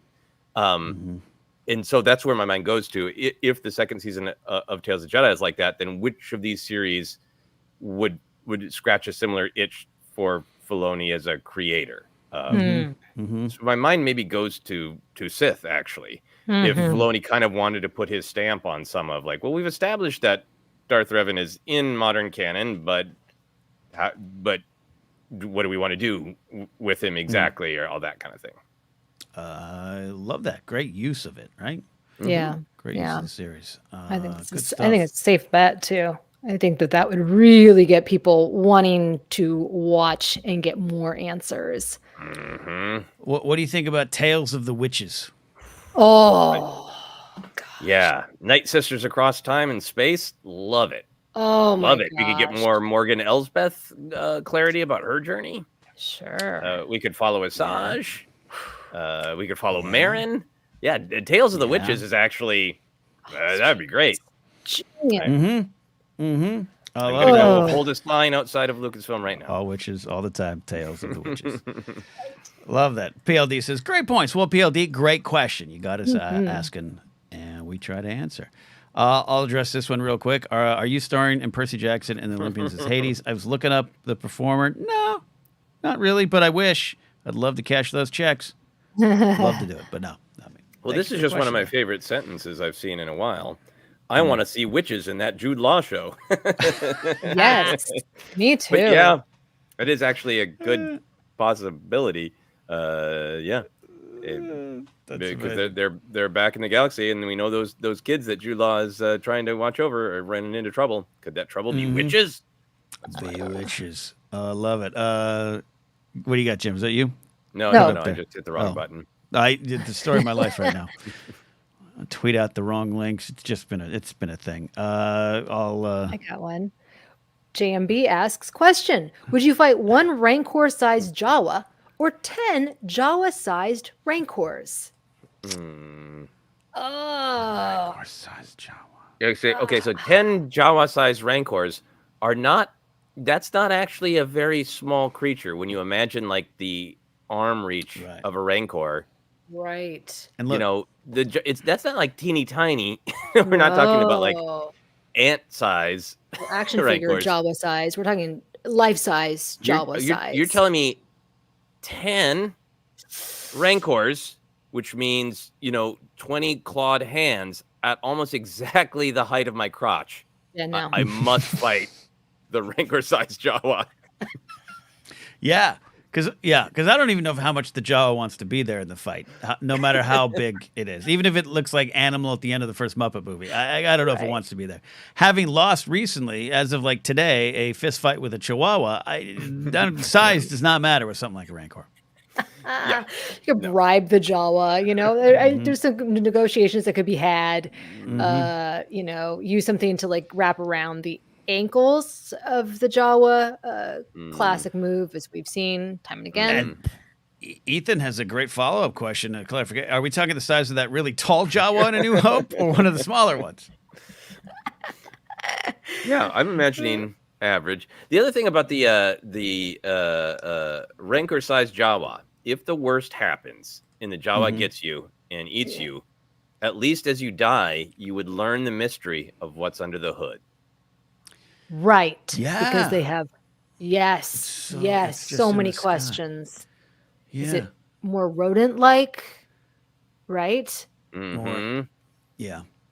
Furry. You can see it.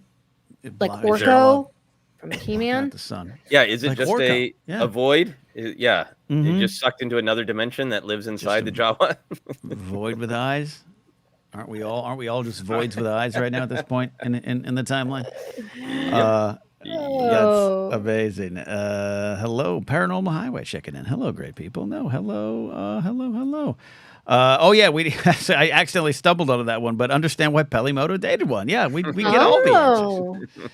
Right. Get all the answers. Lips or beaks? Yeah, we don't know. Lips We don't or even know. beaks. Lips or beaks.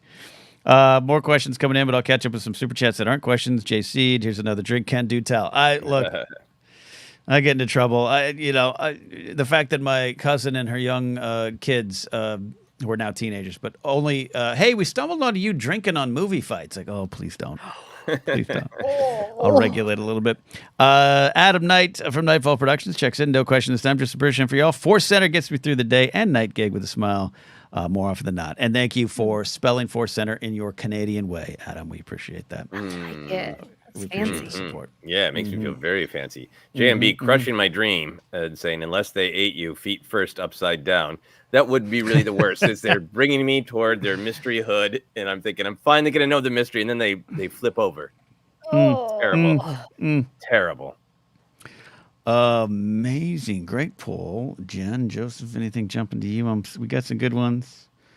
Got a lot of great questions. Thank you all for your questions. Thank you for your super chats. We love doing this. Yeah. Here's one. I'm showing my bias by asking Kenobi questions.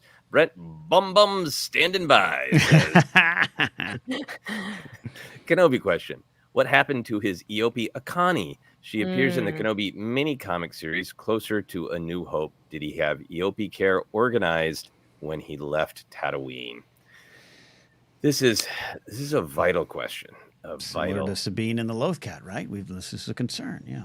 Maybe they're friends. Maybe Akani moved to Lothal and befriended Sabine's Lothcat. Man, I love I would have liked the Eope regardless, but there's an Eope with a different name in the Kenobi novelization, which and he has just a lovely little relationship with that Eope, and like his one buddy.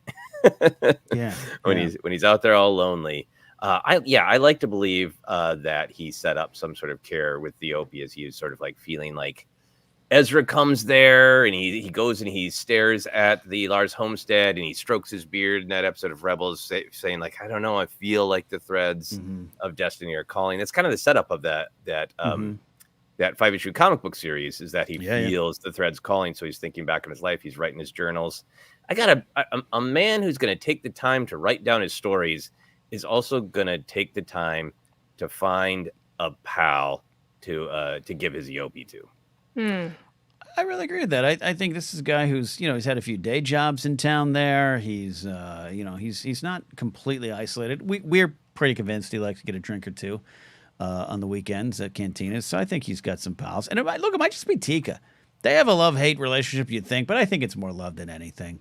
I think there's a connection. I think, I'll buy some parts or something. I'll give you a little extra on a purchase if you watch my Eope. Just swing by, drop some food off. Yeah, we're getting some votes for TK in the chat. Love it. A deep dive Clone Wars conspiracy theory one here from Homdam. Kenobi left his Eope with his illegitimate son, Quark Reese. I was watching our friends over the Scoundrel podcast, Kevin Smets, Frank Janish, and Brendan Hanna. They were debating the Corky Kenobi conspiracy theory. I don't go for a lot of those fan theories, and they're fun. Don't get me wrong, they're fun. I'll talk about Jar Jar being a Sith all day. I just don't think it's the case. The Corky Kenobi one is hard to turn away from. I don't know, Joseph, where you come down on this one, but it's an interesting open door of questions. It's compelling. It's compelling. I do not want to make light of the passing of Satine, but man, if she had said, and there's one more thing before she went, then we'd all be on fire with this speculation. I just imagine tragedy coming to the Eope, like, never ending story. That's where my mind goes. It's the 80s kid in me. There was Rich T says, I don't know the Corky Kenobi theory. Corky Kenobi is the nephew of Duchess Satine. To our knowledge, the only sibling she has, to our knowledge, is Bo-Katan. And to our knowledge, Bo-Katan does not have a son named Corky, or a son or a daughter or anything, any offspring. She's been traveling the galaxy doing her thing by herself. So unless there is, Doug Kreese over in the corner that we don't know about yet, and it's possible. Well, The math is that Corky might be. We need a conversation Wow. in the Mandalorian movie or season 4, because Din knows nothing. Asking Bo-Katan more about her lost sister. Like, Din, did she have any kids? Bo-Katan's like,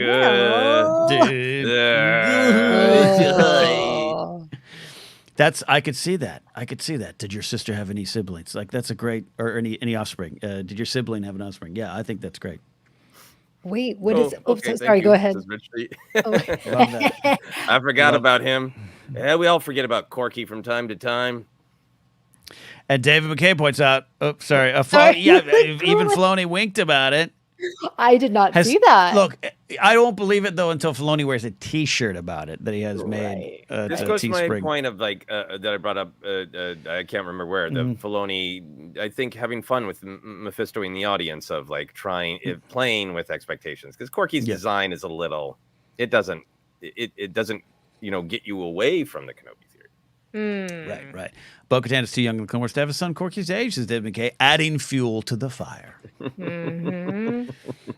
Love that. Corky lives. So we need Dr. Phil Mari on that one there. Yes, absolutely. Corky lives. Awesome. Jen, anything jump out to you? Oh my gosh. No, we won't go there. That's very funny. The Star Wars version of the birds and the bees. The porgs and the Geonosians. Oh my god. Yeah. Because it would. Here's the thing too. It'd be a protocol droid probably teaching it. Yeah. That's right. When your queen wants to control the brains of others, if you know what I mean. Let me tell you about the porgs and the porgs and Geonosians is pretty good. That's great. Yeah, that's accurate. I can't think of anything better than that. No. That's the answer. The Wookiees in the trees. I think like by climbing the trees, the Wookiees cause them to seed. That's amazing. Oh, yeah, I'm trying to think. I can't think of anything better. The brother and the sister. Oh, Make a mistake. They don't know yet. No. They don't know. They didn't know. It wasn't in the plan. They didn't know.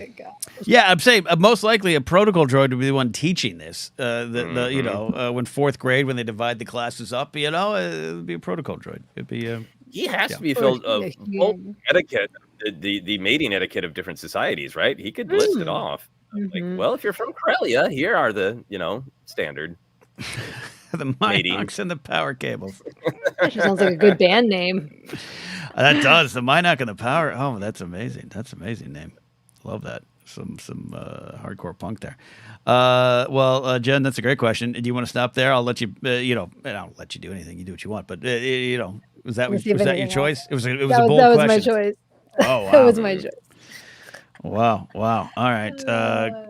Looking at this one here, Andrew McNabb asks, have you guys, y'all been watching Young Jedi Adventure? It's a beautiful show, albeit one that's hurtling towards mass tragedy that will, best case scenario, battle harden my 4-year-old. Yeah, how do we explain that to our kids? I have not been following up on it. Team Nubs all the way, but I just fell off of it. But they're bite-sized enough that I can catch up pretty fast. But I've been hearing some of it, right? Some of it. The timeline, the beacon, all the stuff is going on there. Yeah, there's some appearances from characters who meet challenging times in the novels. Maybe that's the lesson of the show. I don't know. There's something about Lucas created Star Wars because he wanted to help young people, wrestle with the difficult challenges of life, and it does seem to be just something that follows Star Wars around. Of like, hey, meet this scrappy young Jedi, and our reaction is like, so when's it happening?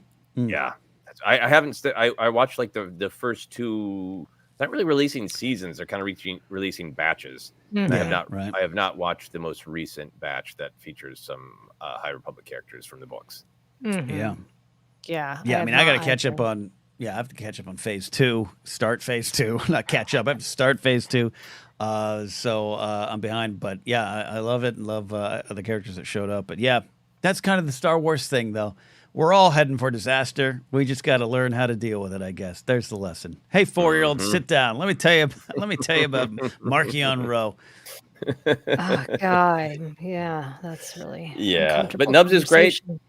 Nubs is great. I got the Nubs action figure. Wait a minute, Maddie, are you joking or is this real? Nub's standing there wondering what bright light is falling from the sky above. Don't play with our hearts. Oh no.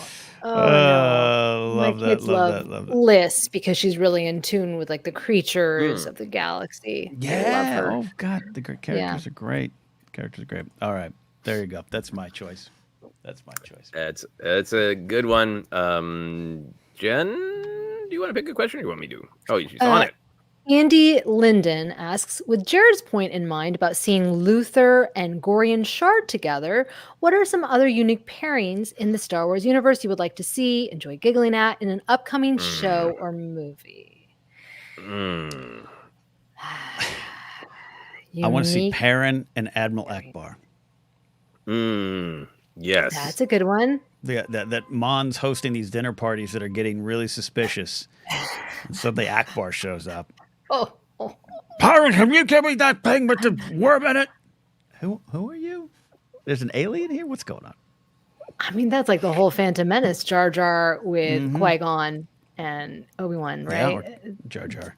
Yeah. Jar Jar with Mace. Yep. Yeah. Right, exactly. Jar Jar everywhere. Yeah, that's a funny comedic pairing. Yeah, my mind does go to Andor because it is a great show, and I understand dialing down the pulp and but imagining like Luthen, like that Luthen of the I gave everything speech and happy to have some incredibly important life or death conversation with like Gorian Shard, which is what you're saying is that's so funny. That is really good. I love that. Oh, Matt, you guys got some great ones. Maddie, Han Solo, and Babu Frick. Yes. That would be really good. work. That'd be good. Oh my gosh. And it would go exactly as you would think, which is part of the humor, I think, for me too. Yeah. And yeah. Jared, because all it makes a very good point. I forgot about it. I was crushed that we didn't get to see the Slymore dinner party. Still an open wound. Yeah. We all thought that. Yeah. Yeah. Slymore and Mon Mothma together in the same room. At a dinner party. Fabulous. Love it. Love it indeed. Yeah, there's a lot of options. I'm sorry. I feel as I'm whiffing on the question because it's just I want to sit with that one. Think of the odd parents. It's the comedy of contrast, but also moving beyond comedy of just Yeah. Perspective. It was any conversation with like Palpatine during the height of his senatorial run and Jar Jar would be wonderful. Yeah. Hilarious. Oh, okay. I want Bendu and Hu Yang for the Doctor Who meetup of Tom Baker and That's David good. Tennant, but also because Hu Yang has a lot of opinions on how the Force works, and I think they could have a really snarky conversation with one another. Love that. I do want some more C-3PO and Chopper time. It's not exactly giant offsets, but it's a different view of the world that would be a sitcom. Solid stuff there. We'll get to this one here. I've seen it a few times. And Angelina, thank you. Welcome to the show. ForceCenter, do you think Keanu Reeves would play a great Darth Revan? Sure. I think he'd play a great anything. So not the yes. So my answer is yes. But I would rather see him in like an Acolyte season 2. If you got Carrie-Anne Moss, an Acolyte, doing whatever she's going to do, we don't know yet. That's a perfect place to get Keanu into Star Wars. Do I need just a cheesy Matrix reunion? No, because it wouldn't be cheesy. It'd be awesome. But it'd be a perfect spot to put him, I think. And who knows? Maybe it's Revan of some kind. We'll deal with the Revan thing at some point, maybe in Star Wars. Yeah. Do you think Keanu would do it? Do you think he'd be game? 100%. Yeah. Right? If Carrie-Anne Moss is like, this Leslie Headland is awesome and knows what she's talking about and the show's great, and don't you want to hold a lightsaber, Keanu? Be like, yeah. Oh, that'd be so cool. Yeah. I love that he is, obviously, hey, with John Wick, still strongly in the action role. So seeing him as somebody like Darth Revan, seeing him as a Jedi is cool. But it's also really cool for me to think of such a phenomenal actor like him beginning to segue into a mentor role of somebody, who has the wisdom to pass on. Not that I don't want to see him swinging a lightsaber, but man, would he be great? Is Loden Greatstorm in the High Republic? Yeah. He could, him as a Jedi makes a lot of sense. I'm just thinking too of just other things. He could tap into something else as well. I don't know. Nah, And Brian Ward says, I'll go with Brian's choice. Brie Larson is Revan just for the chaos. Absolutely. Oh, Drop it in there, blow it up. Love it. Love wow. it. I for one, am a fan of the idea of Brie Larson in Star Wars anyway, so I'd be on board for that. Thank you, Angelina. That's a great question. And look, Revan, a character with an interesting story to be told, and we know there's maybe one day be room for it. So I'm intrigued by it. And Keanu, I like good people in Star Wars, and by all indications, Keanu is a good person. He's good people. Put him in service. All right. Anything else? I like Jack Call's thought here. Keanu is an Ezra-style, savor-less force fu monk. Ooh. Yeah. Yes. Seeing him saberless, not savorless. He's great at the force and terrible at clipping coupons. That's his role. Oh, I got a good one here. Yes. Oscar Film Forecast asks, graduated college with a degree in film and acting last year. Moving from Mass to LA in a month to pursue a career in front or behind the camera. Any advice? Ooh, First of all, congratulations. Huge congratulations. I think we should all turn our chairs around and sit on them like camp counselors. To give Oscar should I get a hat and turn it backwards too? So you're moving to Los Angeles. That's fabulous. Congratulations on the degree, and congratulations on coming out here and pursuing your dreams. I think that's wonderful. The advice I'll start with is you're about to be on your own timetable. So meaning don't contrast and compare to other people's journeys. Look at things they've done. Look at things that they've done that maybe you want to accomplish. But know that that's their journey, not yours. I think that's one of the most important things. It's competitive, obviously, but even beyond that, you are on your journey, and you need to make choices for you and your career. And it's easy to get lost in that shuffle. And I'm not just talking about how did that person succeed, but it just sometimes that path works for them. That path has a little luck. That one has 15 years of hard work that you don't see until they get successful. You are about to begin your journey. And then save up for rent. I think that's fabulous. Yeah. You want to go? No, please, Jennifer, you go ahead. I would say the biggest thing is now that you've gotten your schooling done, you have that background. I'm sure you learned a lot about film history. Do the thing, make it. There's no excuses anymore, right? Like you can do it with just your phone. The biggest thing is to collaborate with people. Call on these favors now, and don't think of them as competitors, right? These are your peers, and these are the people that are going to come up and that you can bring up with you, or they might bring up with them. Like it really is. It's not just about who you know. It's more so like who are you friends with, and just being a kind person, always willing to help out. That will get I don't want to say rewarded, but it just makes the process a lot more fun for you, and you'll be surprised how your name might be thrown around to do projects, whether it's acting or behind the camera. This is a ton of great advice. I think that and to piggyback on that and pitch it to you, Joseph, what Jen's saying is sometimes a misconception of networking. And there's parties and business cards or whatever the new version of business cards is, whatever. You follow me on Instagram. Like there's that. Right. But the true networking is the lifelong connections, or the person, like I just hosted a cool panel at LA Convention Center with a guy I knew 6 years ago who just was like, hey, I hadn't thought about you in a while, but I love working with you. Right. And that's true networking, and it's the connections. It's Ryan Johnson going to college with Steve Yedlin, right? and forming those things there, and your journey's about to begin. And it doesn't mean you're latching onto people or they're latching onto you, but the town will, and the town's small. Yes. Word travels fast if you're Yes. a problem to work with. And word travels fast. I've seen some examples of some people have hit the town running. They're so eager. Their heart's in the right place, but it comes off as insincere. It comes off as climbing. And I've seen people, and I've been in a position where I haven't helped people over others who I go to great lengths to help just because there's no sincerity in what they're doing. They're just like, oh, hi, you have a bigger status than me. Can I do something for you? And it's like, you don't know me. Like, you don't know me.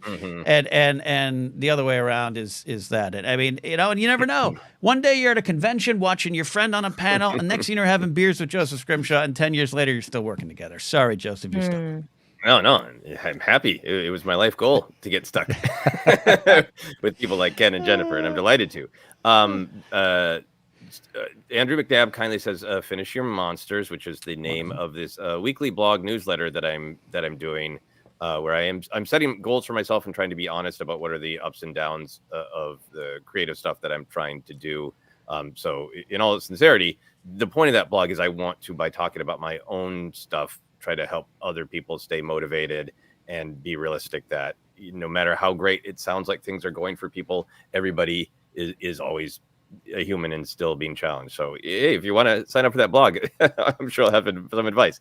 I really agree with a ton of what Ken and Jennifer is saying. I think that for me, I think trying to make things happen anywhere in life is, I sometimes think of like the beginning of a pool game where the first shot you have to take is just chaos. Just knock the balls around until you end up with an opportunity that you didn't see. I think that we can have so much advice out there that is so precision based, and Hollywood in particular really is. There is no way to get a manager and agent. You just do stuff until one of them's like, "Hey, you want to work with me?" Like you can ask your friends to try to introduce you, but I think there are jobs in careers that are a little bit more like a ladder. In Hollywood is just parkour. Like, do I think I can pop off of that to cling from that ledge? So approaching it that way of I just got to go do stuff. I got to meet people. I think particularly, I think it's true for everyone, but if you're younger and you really want to find yourself and find time, just do things and you will meet people, and those will be the people that you end up working with. And just to echo a thing that Ken said in particular, it's also just about people remembering you. And sometimes people take that as I have to be assertive and in your face. And it really is just remembering. I had a good business meeting with a bigger name animation company that couldn't buy the thing I was selling. But the guy was like, I really like you. I really think you're a good match for our company. And I want to keep you in mind for other things, but I'm going to forget you. So email me every once in a while with things you're doing. You don't need to pitch me anything. Just email me. And hopefully it'll be when I'm looking for somebody, I'll be like, oh yeah, why the hell didn't I think of that guy? Right. And I have had that experience now that I'm trying to do more short film stuff where like, I need an actor to do this one specific role. And I'll just be like racking my brains. And then I'll see like a social media post pop up from somebody that I like, and I just forgot about because I haven't hung out with them or they haven't been on social media. So much of it is just about giving people a way to remember that you're there so that they think of you when you're a match for something.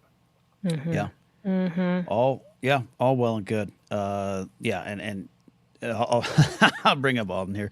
I'm not in Los Angeles, but I met Ken from the time at the brewery live show in Chicago. Now we're good friends and co-hosts on Charisma Key Mentor. You can't buy that. Look, I've made the mistake of bringing Alden along on shows. I apologize to all of you for that. Now, the difference is, here's where it happened. It wasn't just that kind of thing. Oscar Film Forecast, which I believe your real name is Jack, if I remember. I apologize if I got that wrong. Alden used to call into my Game of Thrones show, and he just was himself, and he wasn't auditioning. He just was a young, guy asking great questions and just being himself. I had some other people who used to call. I used to take calls. Well, Joseph, you worked for the anchor when it was a daily 10-minute broadcast we would do. And I had some other people who very clearly were auditioning for me. and it turned me off. It was too aggressive. It was I don't want to say desperate, and that's meant an insult, but it was like, I got it. You want to be on. And Alden, I had another friend, Thomas, who I used to bring on the show. They just were themselves, and I knew I could maybe trust them to actually come on a show and make a difference. That's where that starts for me. And trust me, Alden will tell you, I don't have any power. I just, like the guy, and you could argue he took pity on me, but that's where I'll go with that. The final thought of when it comes to networking. Yeah. And so many actors are lazy, and I mean, honestly, if you are professional, that will go so far. Like showing up on time, knowing your lines, being prepared, right? Saying thank you, being respectful. Like, you'd be surprised, because I get tons of emails from my agent who's like mad at all of his clients. Like, just be professional. Treat it. It's your job, right? And we all have to work hard. Yeah, that's amazing. The other thing I'll throw out is just about living here. I don't know, Oscar forecast how much time you've spent here. And many people have many strong opinions about Los Angeles. I am in agreement with the old wisdom that it is a bunch of tiny neighborhoods clumped together to make up a city. And pick where you live, and make sure that everybody jokes that everybody drives. We have to drive to one another's neighborhoods. If I wanted to go see Ken, I have to drive. But for my life, I get everything I need by walking in my neighborhood. So just for quality of life, find a place that you feel comfortable walk in, that you can maybe get to the metro station, that there's stuff around you that you like.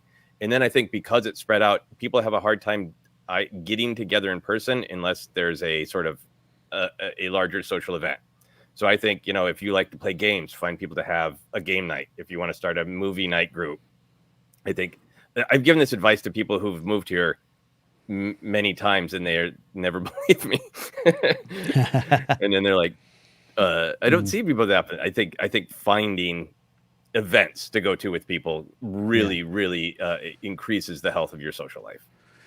Yeah. And this town, I love LA too. I legitimately love this city, imperfect as it may be at times. But it's look, I won't say where. Jen moved to a part of town that I haven't been to in 15 years. So Jen, I don't know if we'll ever be in studio again. I'll be honest, but no.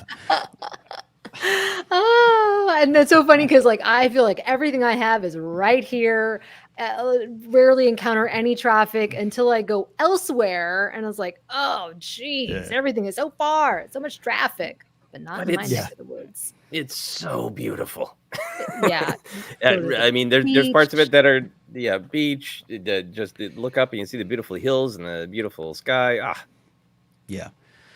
Molly Damon says, I've had several people tell me I could make so much more money work with bigger names than living in LA, and I just don't think I could. I've always said to Alex, please. Yeah, but I've always said to Alex and Molly, if you don't need to get over here, don't. You guys are doing wonderful things. But also, I have partied with Molly in Silver Lake and not Boyle Heights, that hip area near Eagle Rock. Molly, you fit into the town, so come on out more. Yes, that'd be fun. I think you love it. Yeah. PLD lives in upstate New York. We're sorry, Paul. We're sorry. But you're close to the Baseball Hall of Fame, and one day I'll be visiting that. I think, going around and seeing some of the sites will bond you quickly with LA people. And along those lines, 8984M says, and remember, it's impossible to find parking in Koreatown, which is true. This is true. Which is why I live in the Valley, and everyone hates the Valley. Sometimes a good reason. We get better parking. Sometimes, not all the time. Sometimes way better parking. Yeah. Sarah and I wanted to have for it either. My wife and I wanted to have a relaxing day last Saturday, so we were like, "What should we do? Let's go to the Valley where we can just park. You just pull up a place and you put your car there. Just park it there." Yeah, over the mountain, down in the valley, lives a former talk show host. Follow-up question quickly. Andy Linden asks, okay, what about advice for fleeing LA? 405 North, 15 to Vegas, jet ski to Desert Island, live in my Castaway dreams. Yeah, take a boat to Catalina Island. That might be where I end up living my final days. Me and my friend Christian Ruvalcaba of the Wanger Show we're a little bit of fatalists at times.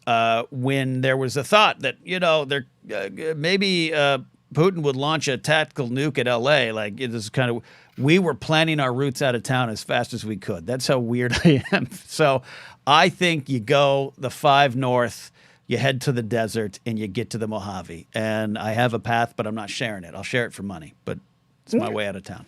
Yeah. Oh, good to know. I'm going to the hills on foot. I'm Yes. My last experience of LA is not going to be bad traffic. I'm going to the hills on foot. Love it. All right. I think I took us down a whiskey path. I apologize for it. But great questions. And Jack, we look forward to you getting into town. Yeah. All right. Anyone else? We got about a half hour left in the show or so. We appreciate your super chats and support and all the great questions and just the community here. This is a fun one. Christopher Lamb asks, we're getting a biblical epic with Mangold movie. The Clone Wars integrated a bunch of genres. What genre or subgenre would you like to see Star Wars try to tackle that they haven't already? Rom-com? Mystery? I love it all. I feel like they explored so many genres in the Clone Wars. It's one of the things that I love, where I feel like it was so Lucas being like, yep, Western fantasy. These are some of the central ingredients of the original trilogy in particular. But now the Clone Wars, I can just do a full-on murder mystery episode. I can do a whodunit episode. I can do a full-on kaiju episode with the Zilla Beast. I can do a full-on horror episode with the brainworms. So like I feel like I've seen Star Wars nibble at the edges of every genre that I'm excited about, but what I want is a project, be it a TV show, a movie, whatever, that it fully tackles the genre. My main one is I would love to see a kind of a Star Wars sort of gothic horror. I don't think, to me, like Star Wars and like Saw don't match.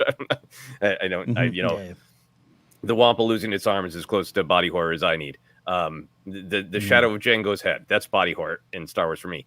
But I would love to see like a gothic, creepy horror movie in Star Wars. I don't dislike that at all, and I'm not even a big horror fan. I love that. I do want some great answers. Jen, I'll get yours here, but Cy Sneedle's musical, please, from Molly Damon. It's a great. Oh, yes. and look, I'm not a huge musical fan. Doesn't mean I don't appreciate them. But that's a way to do it. That is a way to do it. That'd be kind of like on like, what was it, Scrubs years ago? They used to have weird musical elements to the show that were kind of fantastical. Just give me something with Cy. Molly, I'm with you on that one. I want a Cy Snoodles like Moulin Rouge kind of musical. It'd be so fun.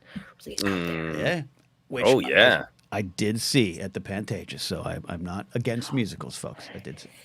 Our pal Langley here says horror or more spy thriller stuff, even more than Andor. MI5 spooks for Star Wars. Yeah, I had to do a readjust on my expectations for Andor because I was so excited. Like he's a spy. Right. I was excited. I thought it should be like the Americans in Star Wars, and then it was originally going to be showrun by somebody from the Americans, the TV show I adore. And I love what they did with Andor season 1, but I do hope that season 2 has a little bit more like he's undercover.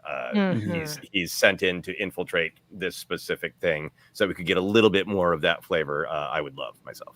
I think that we were right there. I mean, how could with Stephen Schiff on board? Like, that was exactly what was pitched. Probably. I mean, I love the changes, but as we get to season 2, perhaps a little bit more. Yeah, and I know what you mean. Just that inherent tension of that would be fascinating. I don't know if it would. Well, I don't know if it translates to an entire movie, but I love that pod racing idea. But a sports picture, that genre of the Rudy, of the underdog succeeding, and I love that season 2, episode 4 of Bad Batch with Tech and the racing, and there were so many valuable things and themes explored in that.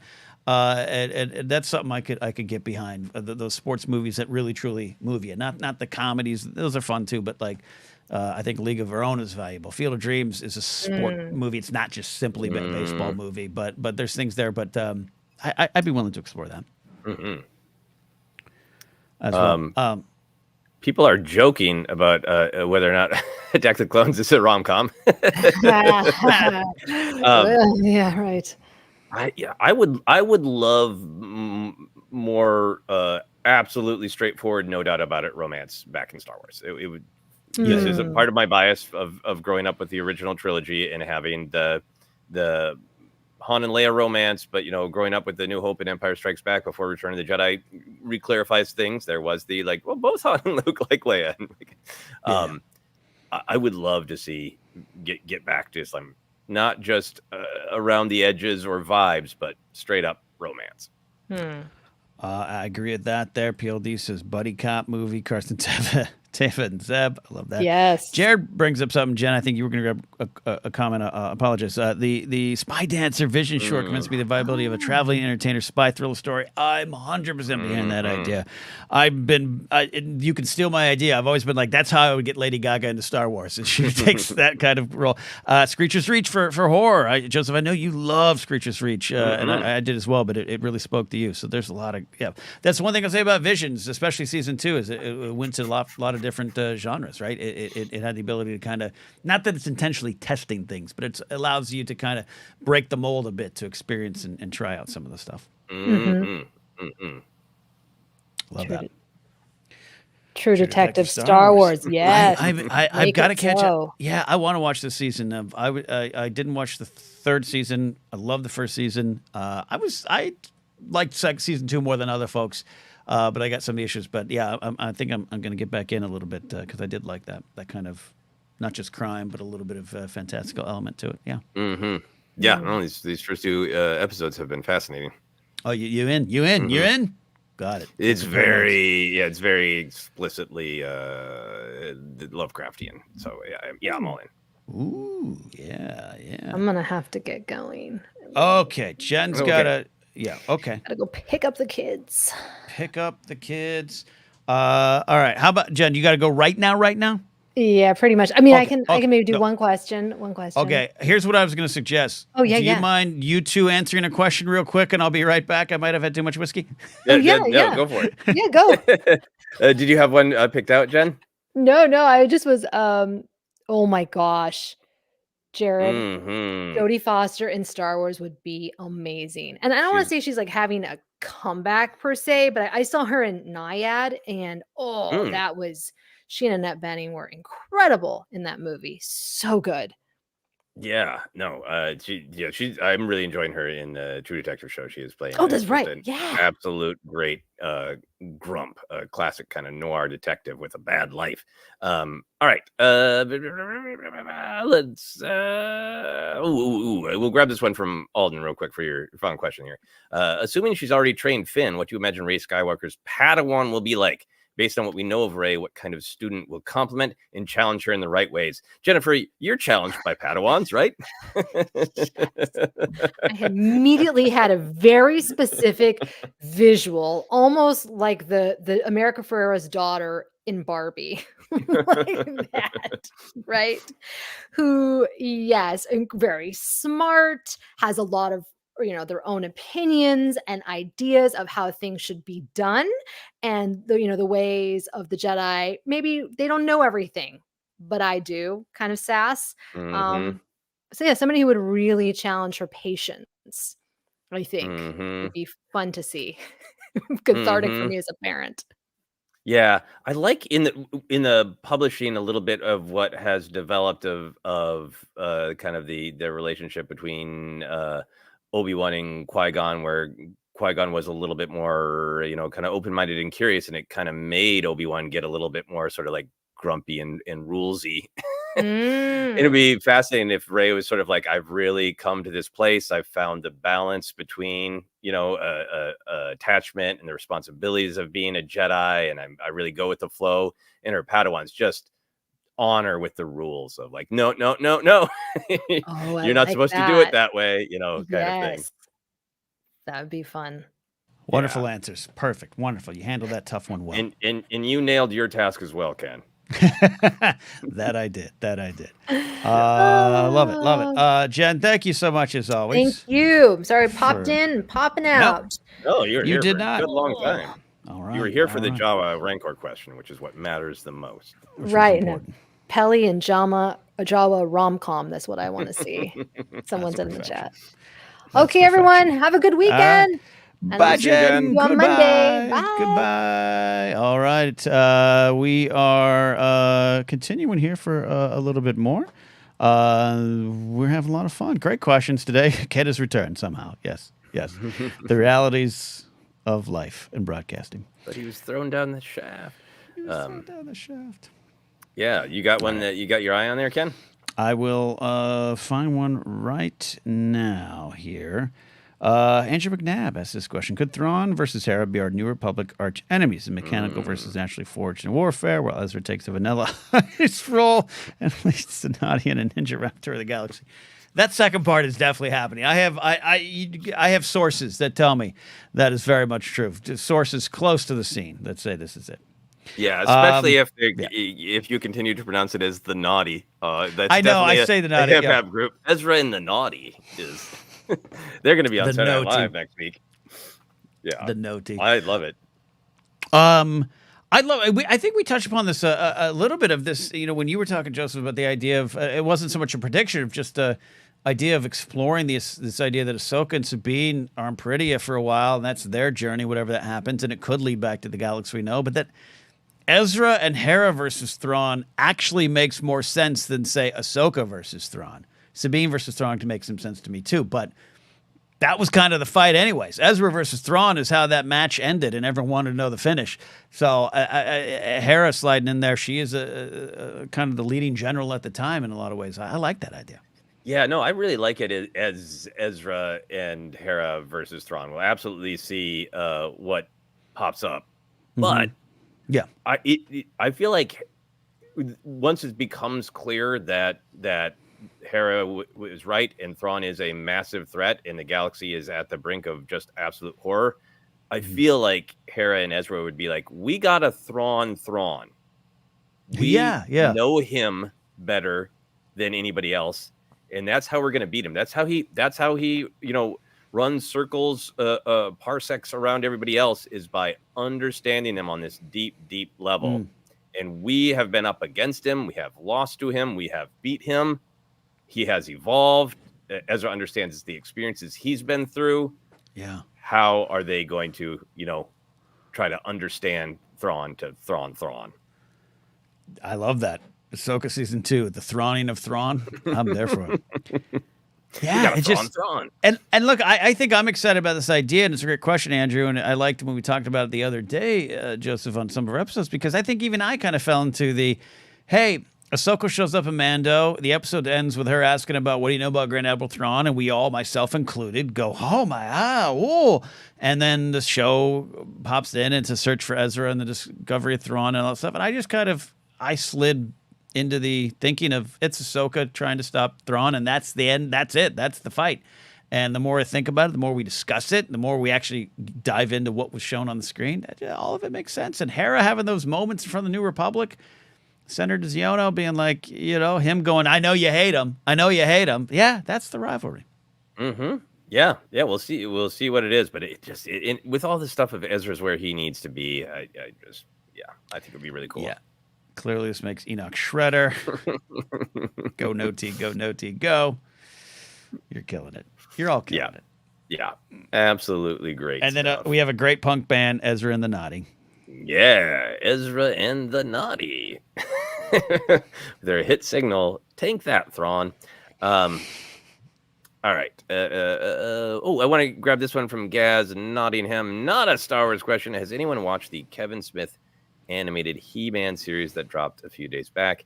Is an 80s He-Man cartoon fan. I thought it was a great continuation for adults of the 80s.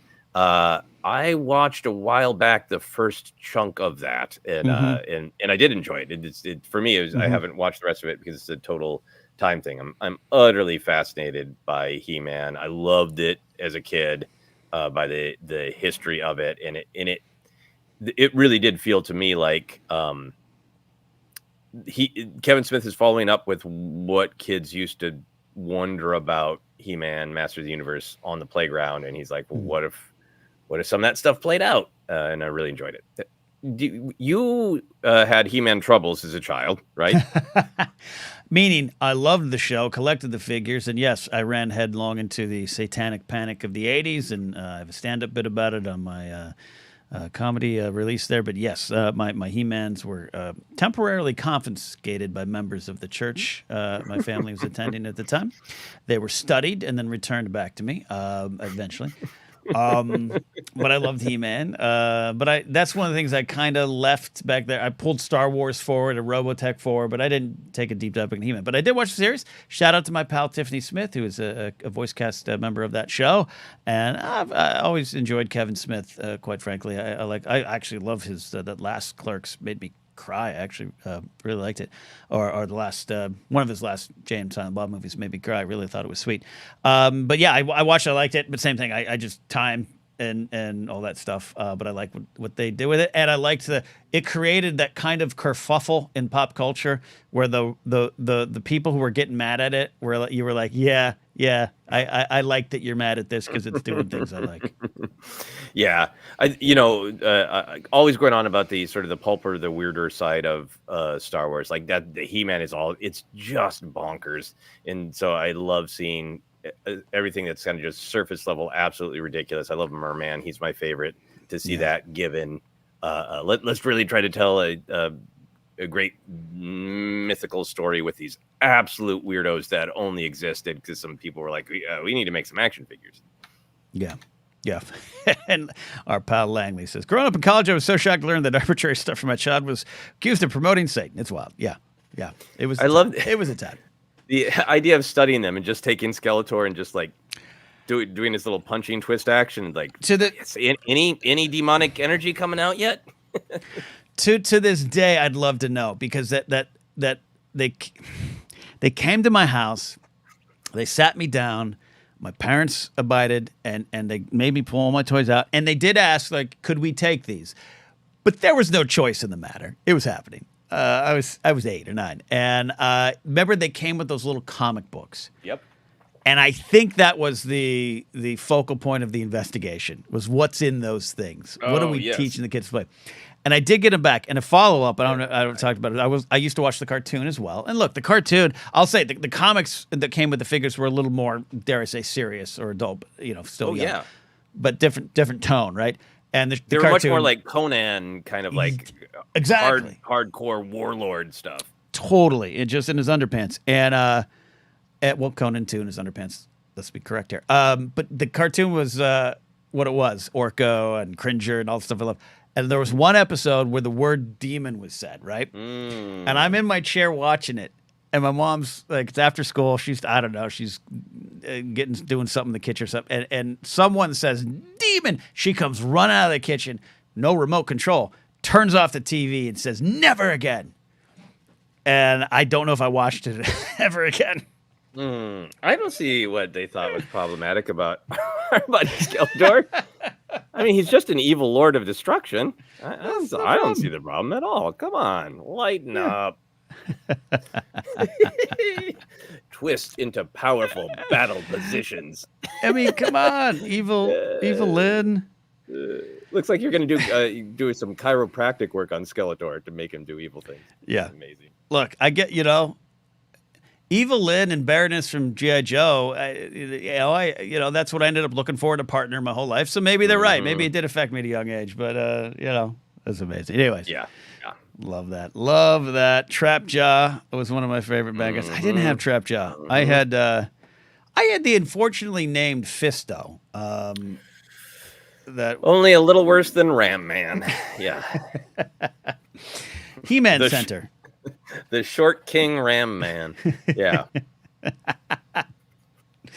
The whiskey's hitting, and that is funny, but even extra funny right now. Love that. Understandable. All right. We've got just a few questions left here, Ken. Yeah. We're going to get through it. Thank you all for the questions. Thank you for the super chats that do help maybe get us to Tokyo 2025. Sabersmith says, ForceCenter, any new collectibles that you got recently? Any new favorites?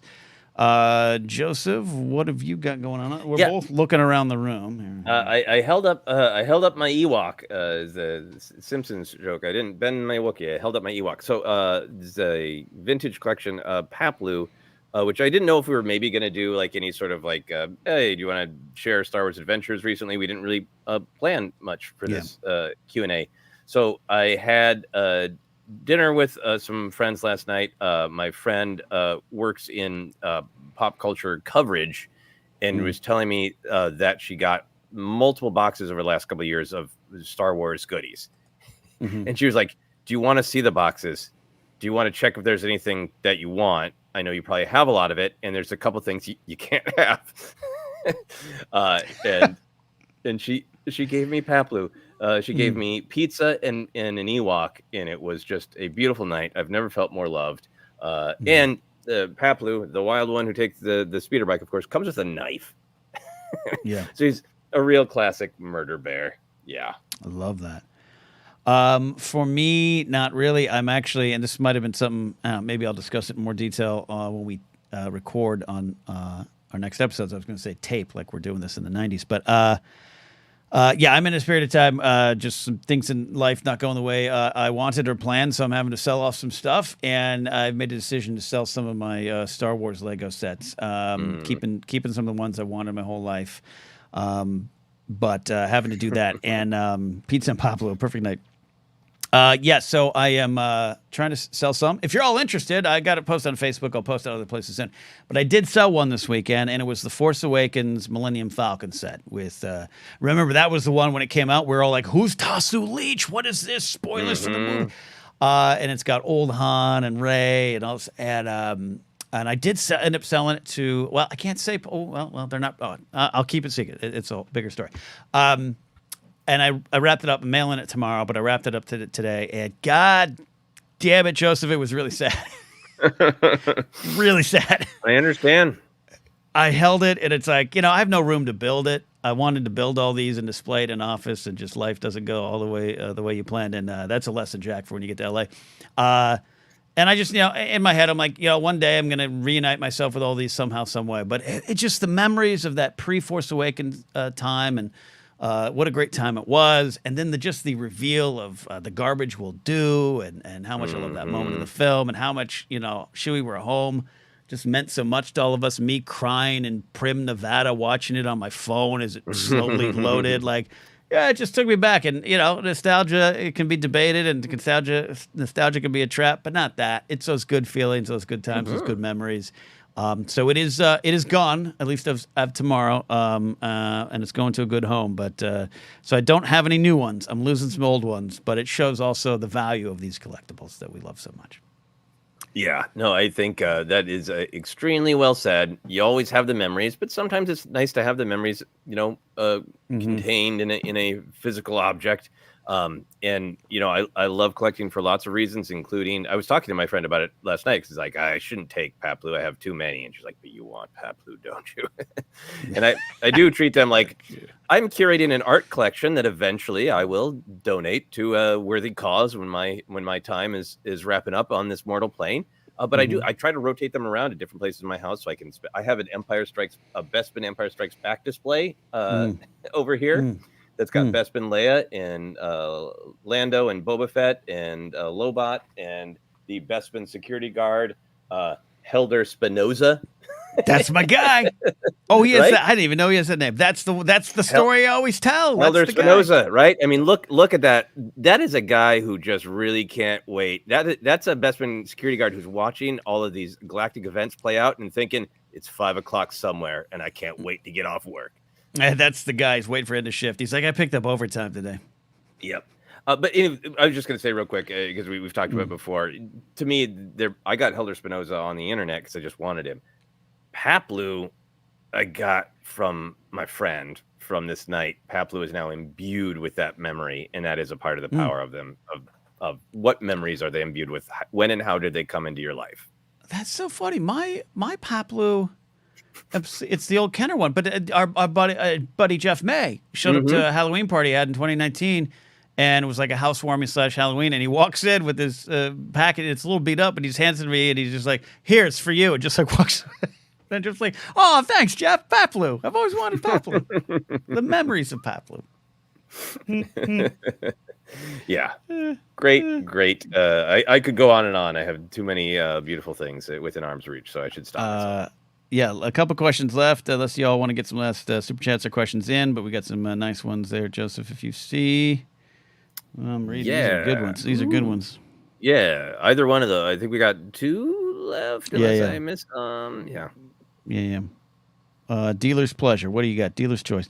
Oh, let's do this Gaz Bane one from Gaz Nottingham. Regarding Cad Bane, could we see a future scene mirroring the scene in Mandalorian where we see the feet of Boba Fett approaching Fennec, but it's Toto dragging away Cad from his end in Book of Boba Fett? Oh, yeah. I'd really like that. The Toto 360? Is it Toto 360? That sounds like a health, a fitness center. Like, where do you work out? Toto 360. You are right, but also it does sound like something that mixes a good sports beverage for you. Yeah, Toto 360 is absolutely right. Yeah, look, I am of the mind that I don't know why I think that Cad is actually dead. It just seems like it's a perfect ending to the story in a way. But that light is blinking, and we just don't know. We know we're gonna have a little bit more from the Bad Batch, but that's earlier in the timeline, obviously. I would love, I would too. Toto to just appear anywhere in his timeline. Toto, yeah, absolutely. Yeah. But you would love what? I interrupted you. No, I would love if Cad Bane's story still goes on. So I'm behind. I like this. I'll put some chips behind this one. Toto, you got Seth Green do the voice again, right? He did the voice and then do it again. You want Cad Bane to survive his fat wounds? I'd be okay with it. How about that? I think it's a great end to the whole saga of Cad Bane and Boba Fett. I think he was used wonderfully. I like where we're at. But because of the blinking lights and, stories can go on when you least expect it, make your Palpatine jokes. And now look, we're talking about with Ventress. I think Cad is an interesting enough character that we'll see. But I do think it's a perfect ending. I think it's a very good ending for him. I'm excited to see him more. We got lots of timeline that we could see him in the Imperial Age and in all the years after the fall of Return of the Jedi. But here's my pitch for if he's alive, how I think they should reveal it. I think there should be a shot of Cobb Vanth waking up from his surgery. Everybody's excited he's alive. Cobb Vanth sits up, and revealed behind him is Cad Bane being repaired. Yeah. And Cobb just gets up and shoots him. Or Cad has a change of heart, and now he just becomes a missionary for good in the galaxy. Maybe not. Yeah. I don't know. Yeah. Love that. I love that. Other ones are coming in if you want to take some, but we got this one from... Oh, nope. No, I hit the wrong button. I just accidentally unstarred the one that I wanted to... Oh, no. No, gosh, it was Andrew McNabb Andrew McNabb, you had one about Palpatine, if you remember it. I'm going to try to find it up top. Yeah, it was real good. This is why you don't drink and live stream. Unless you're doing Molly Damon's After Hours or whatever, the midnight drinking show she's got, which is great. And I've been on before and I want to be on again. But I think she's smart to have other people hitting buttons while she is having a good time. I saw it right when I pressed it. I was like, no. We will pull this one up from Maddie Gunner while you're looking for that animal tablet. Yeah. Real life band or artist would you want to see appear performing in Star Wars, and in what setting? For me, the Misfits in a dive bar on Coruscant would be great. Yeah. This is an absolutely challenging one. If he had not recently passed away, I would like to see Tony Bennett in Garsa Fwip's place. I want Lady Gaga in Star Wars eventually. I would like her in a larger role, but Lady Gaga performing at Garsa Fwip's place because it's trying to be a little bit classier, a little bit more upscale. Gaga doing the sort of the Star Wars version of jazz, of swing, which is great. Jizz wailing. I love that. Love that. Absolutely love that. I'm trying to think of a band too, just an actual band. And Game of Thrones it wasn't just Ed Sheeran, folks. There's a lot of musicians that show up in Game of Thrones. Dan and Dave really, much like what's Amy Sherman Palladino, Gilmore Girls is basically an entire show of like music references. So I love that kind of stuff. But look, I'll even I don't know, throw in one of the bigger bands. My guy Bono. Throw him in as like a slimy, like his Fly character, his Mephisto character, where he's like a slimy space televangelist playing space music there, and you got the band. I could see Adam Clayton, Larry Mullen Jr., Edge in the background. Give Edge like some Montrails or something. Yeah, absolutely. Let's let's paint Tom Waits blue and give him a concert at Maz Kanata's castle. Love Tom Waits. He's great. He's great. He's one of my favorite things is not only Mr. Men, but that Coen Brothers anthology, Western anthology. He's great. The Ballad of Buster Scruggs. Yeah. Ballad. There you go. Sir Dr. Brian May is a big Star Wars fan and collector. Oh, okay. I didn't know that. That'd be amazing. Brian May, keep his hair. There you go. Yeah, I agree with Ray Kenobi. Devo. That's not bad at all. Yeah. Oh, yeah. In the Opera House. Diva in the Galaxy's Opera House. And I'm an old 90s rock DJ, so I'll say this band name unironically because I love it. The Butthole Surfers performing at Canto Bight. Absolutely love it. I used to have to introduce them all the time. Really? They were big. They had that what was the big? They'll probably help me with that, but just the da da da da da mine on mine, the sun sometimes. That whatever that song. I'm drawing a blank. That was big. So I'd have to say that all the time. Amazing. Did you find the lost question? I did not. It was early enough in the show, and Andrew McNabb, I'm so sorry. It was a Palpatine related question. I wanted to get to it, and my clumsy fingers hit the wrong button. Yeah, I think it was. Yeah, the doesn't even want to scroll back that far, does it? It's been a bit. So yeah, I think the spirit was if I remember correctly, that Palpatine says everything is going, exactly as foreseen. Here it is. Hey, there we go. Yeah, everything is proceeding as I have foreseen. How detailed do you think Palpy's visions were? Do you think someone recorded over the end of it like an old VHS tape, and he just guessed to look cool? I think he is such kind of a grifter at heart, trying to convince everyone that he has the power, that I think he has access to some of it, right? But even if it doesn't go as planned, he's going to say it has because he's great. So he's going to spin everything around to his advantage. Mm-hmm. I think that's a little bit of everything is proceeding as I have foreseen. Is that true? Maybe, but you have to accept it because he's in the throne room chair. Like, that's his gig.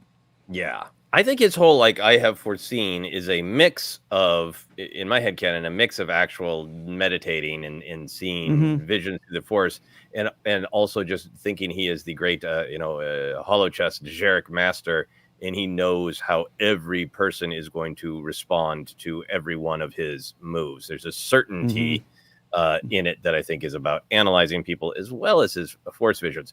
But I think the big thing for me is I think he's right. He foresaw everything exactly correctly with his big Death Star to lure him into a trap. He probably saw the moment where Admiral Akbar said it's a trap. It's probably his favorite part. He probably has a mug that says it's trap. I think to me the story is his certainty of the everything that the dark side believes in blinded him to the possibility that Vader could turn. I think he did not believe that Vader could turn, and even if the Force nudged him to see that, he would reject it because his certainty that was an impossibility. Absolutely love that, and love some of the comments coming in on it. Ken Plume saying, I think Palpatine's own ego informed the visions he perceived. Magical thinking at work. Yeah, I like that.